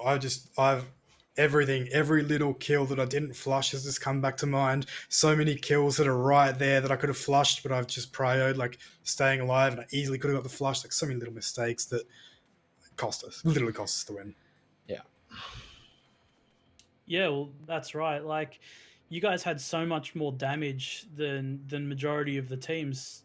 Like, you think about, potentially getting that 1 extra flush or a multiple extra flushes that, it definitely changes the entire outcome of the tournament. Yeah, for sure. I think in that last game, I don't know if they caught it on the stream, but we're chasing down Brew, we're getting kills. We wanted to go out with a bang, and then we just started losing people, and then all of a sudden there's barely anyone alive in the zone, and XS don't have anything to do, so they can just push up to our antenna and just take us down. So once we saw that 7th place, we added up all the points. I'm like, oh, we tied. And then we saw we tied, and then we checked to see how many kills they had, and we noticed we also tied on kills. So it was like, I don't know what to say. Heartbreaking. Yeah. I'll jump in here and just sort of say that for you guys as well, when you obviously, Ronan, you're speaking about all those little things that you guys didn't do, just sort of to bring you guys back down to earth. Obviously, Divine probably had moments throughout the 24 games as well that they would have looked back on and been like, we could have done this better, we could have done that better. But I just want to ask in this final game, though, you guys will obviously have to go back and watch it because it was severely chaotic. Did you... what was the plan going into this game? Because we saw Bay dropping on Divine. You guys were close to Bureau Ram. It was like a battle royale within a battle royale. Well, we had the bad plane for military. So we and Milta. So we knew Bay are going to go for cars next to Divine. We knew they'd go somewhere around there. We knew Brew were going to go south of Lipovka. We always study it, so we know generally where people are going to go on bad planes, alt drops, stuff like that. And we all drop Lipovka. We know no one goes there. And me and Jukesy, as we're both kind of vehicles, I see old mate pull his parachute a bit too early, and I was just like, Jukesy, go to that warehouse, any gun. I'm taking you straight to them. So I grabbed that car. I don't know if they caught it or not, but we chased Brew down, and we should have got 2 kills, but like it was so close. Yeah. Yeah, we got all of it. That's for sure. I'm gonna have to go watch that back later. after the whole tournament, what's one thing that you guys will take and look to improve on for the next PCS? I guess just keeping 4 alive. I think Ronan Pro can agree that was our biggest downfall. Yeah, I died a lot of the games tonight. I died early, and I was kicking myself. We've just got to push it in because that's our every single failure is because individual mistakes. Someone's died early, and we're 3 up, 2 up. Like shouldn't happen. Because we play the best when we're 4 up, and probably the reason why we never could close out a game was because most of the time at the end we didn't have that 4-man, which is very important at the end. There was a game today, South Impala. We did have 4 up at the end. We didn't close that one out either. So I don't know, just learning how to close out a game. Maybe that's what we need to do. I just see Ronan's face. He's like, oh yeah, that game. We should have got more from that. Oh, yeah. Look, you guys can't be too harsh on yourself because you can do that for pretty much all 24 games, right? And that's the thing. But just one final thing before I let you guys go. Like, obviously, it's been a talking point. Obviously, getting no wins, and as you said, Insight, by being able to stay alive more often, you're going to be able to then convert those chicken dinners more. Is that sort of now the focus for PCS3, being able to actually convert these games into wins rather than third, rather than second, and working on those sort of late game pressure situations?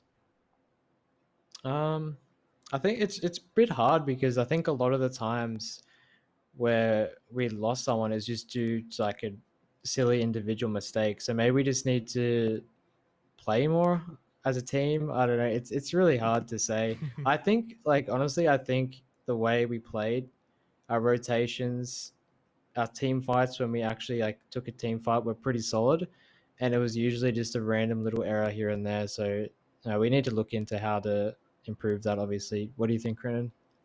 Oh, we just got to grill it into ourselves. Be safe. Don't greed. Don't run out in the open.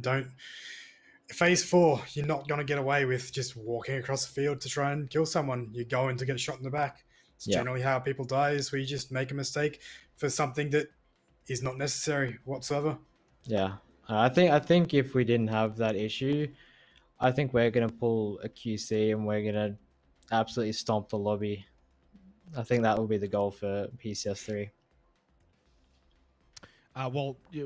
Something I've been sort of labeling a bit throughout the broadcast is consistency, and I think that throughout 2020, you guys and probably Buram have been the 2 most consistent teams over the 3 PCS tournaments. So obviously going into PCS3, you guys would be my sort of top 2 favorites for that. But final thoughts and final shout-outs before I let you guys go.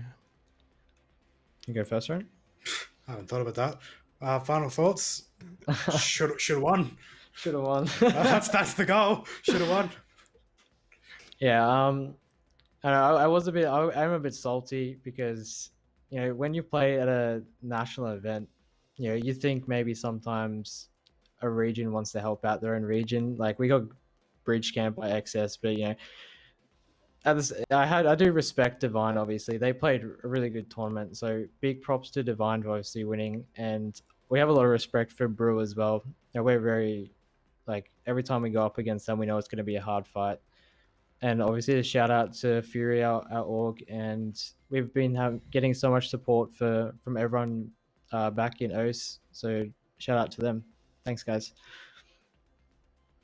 100%. I reckon agree. probably the best fans for any esports team in any esport title in Australia. So big shout out to them, and thanks to you guys for coming on as well after a heartbreaking second place, but well earned second place by everything over the 24 games, and best of luck for PCS3.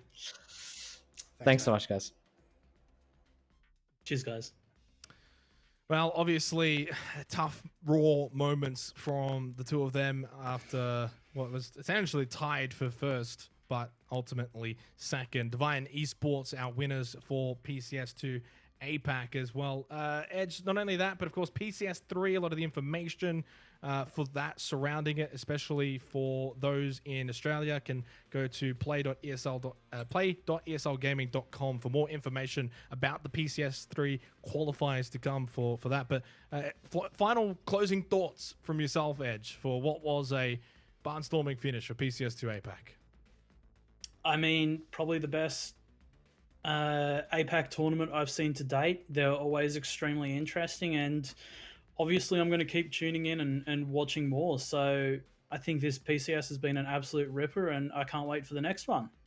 Well, as I said, PCS3 qualifications are open for the registrations for that, so make sure you go and sign up and make sure you start preparing to see who you want to vote for your pick'ems for PCS3. That's it. That's us done, though, for PCS2 APAC. In a few hours, it will be PCS2 Europe still to go for what I believe is their final day and the final chance to get some EP. Until next time, though, I've been Xenox. Thank you to Edge, and big thank you to Alpha Guy as well for the first weekend. We'll see you guys in a few months.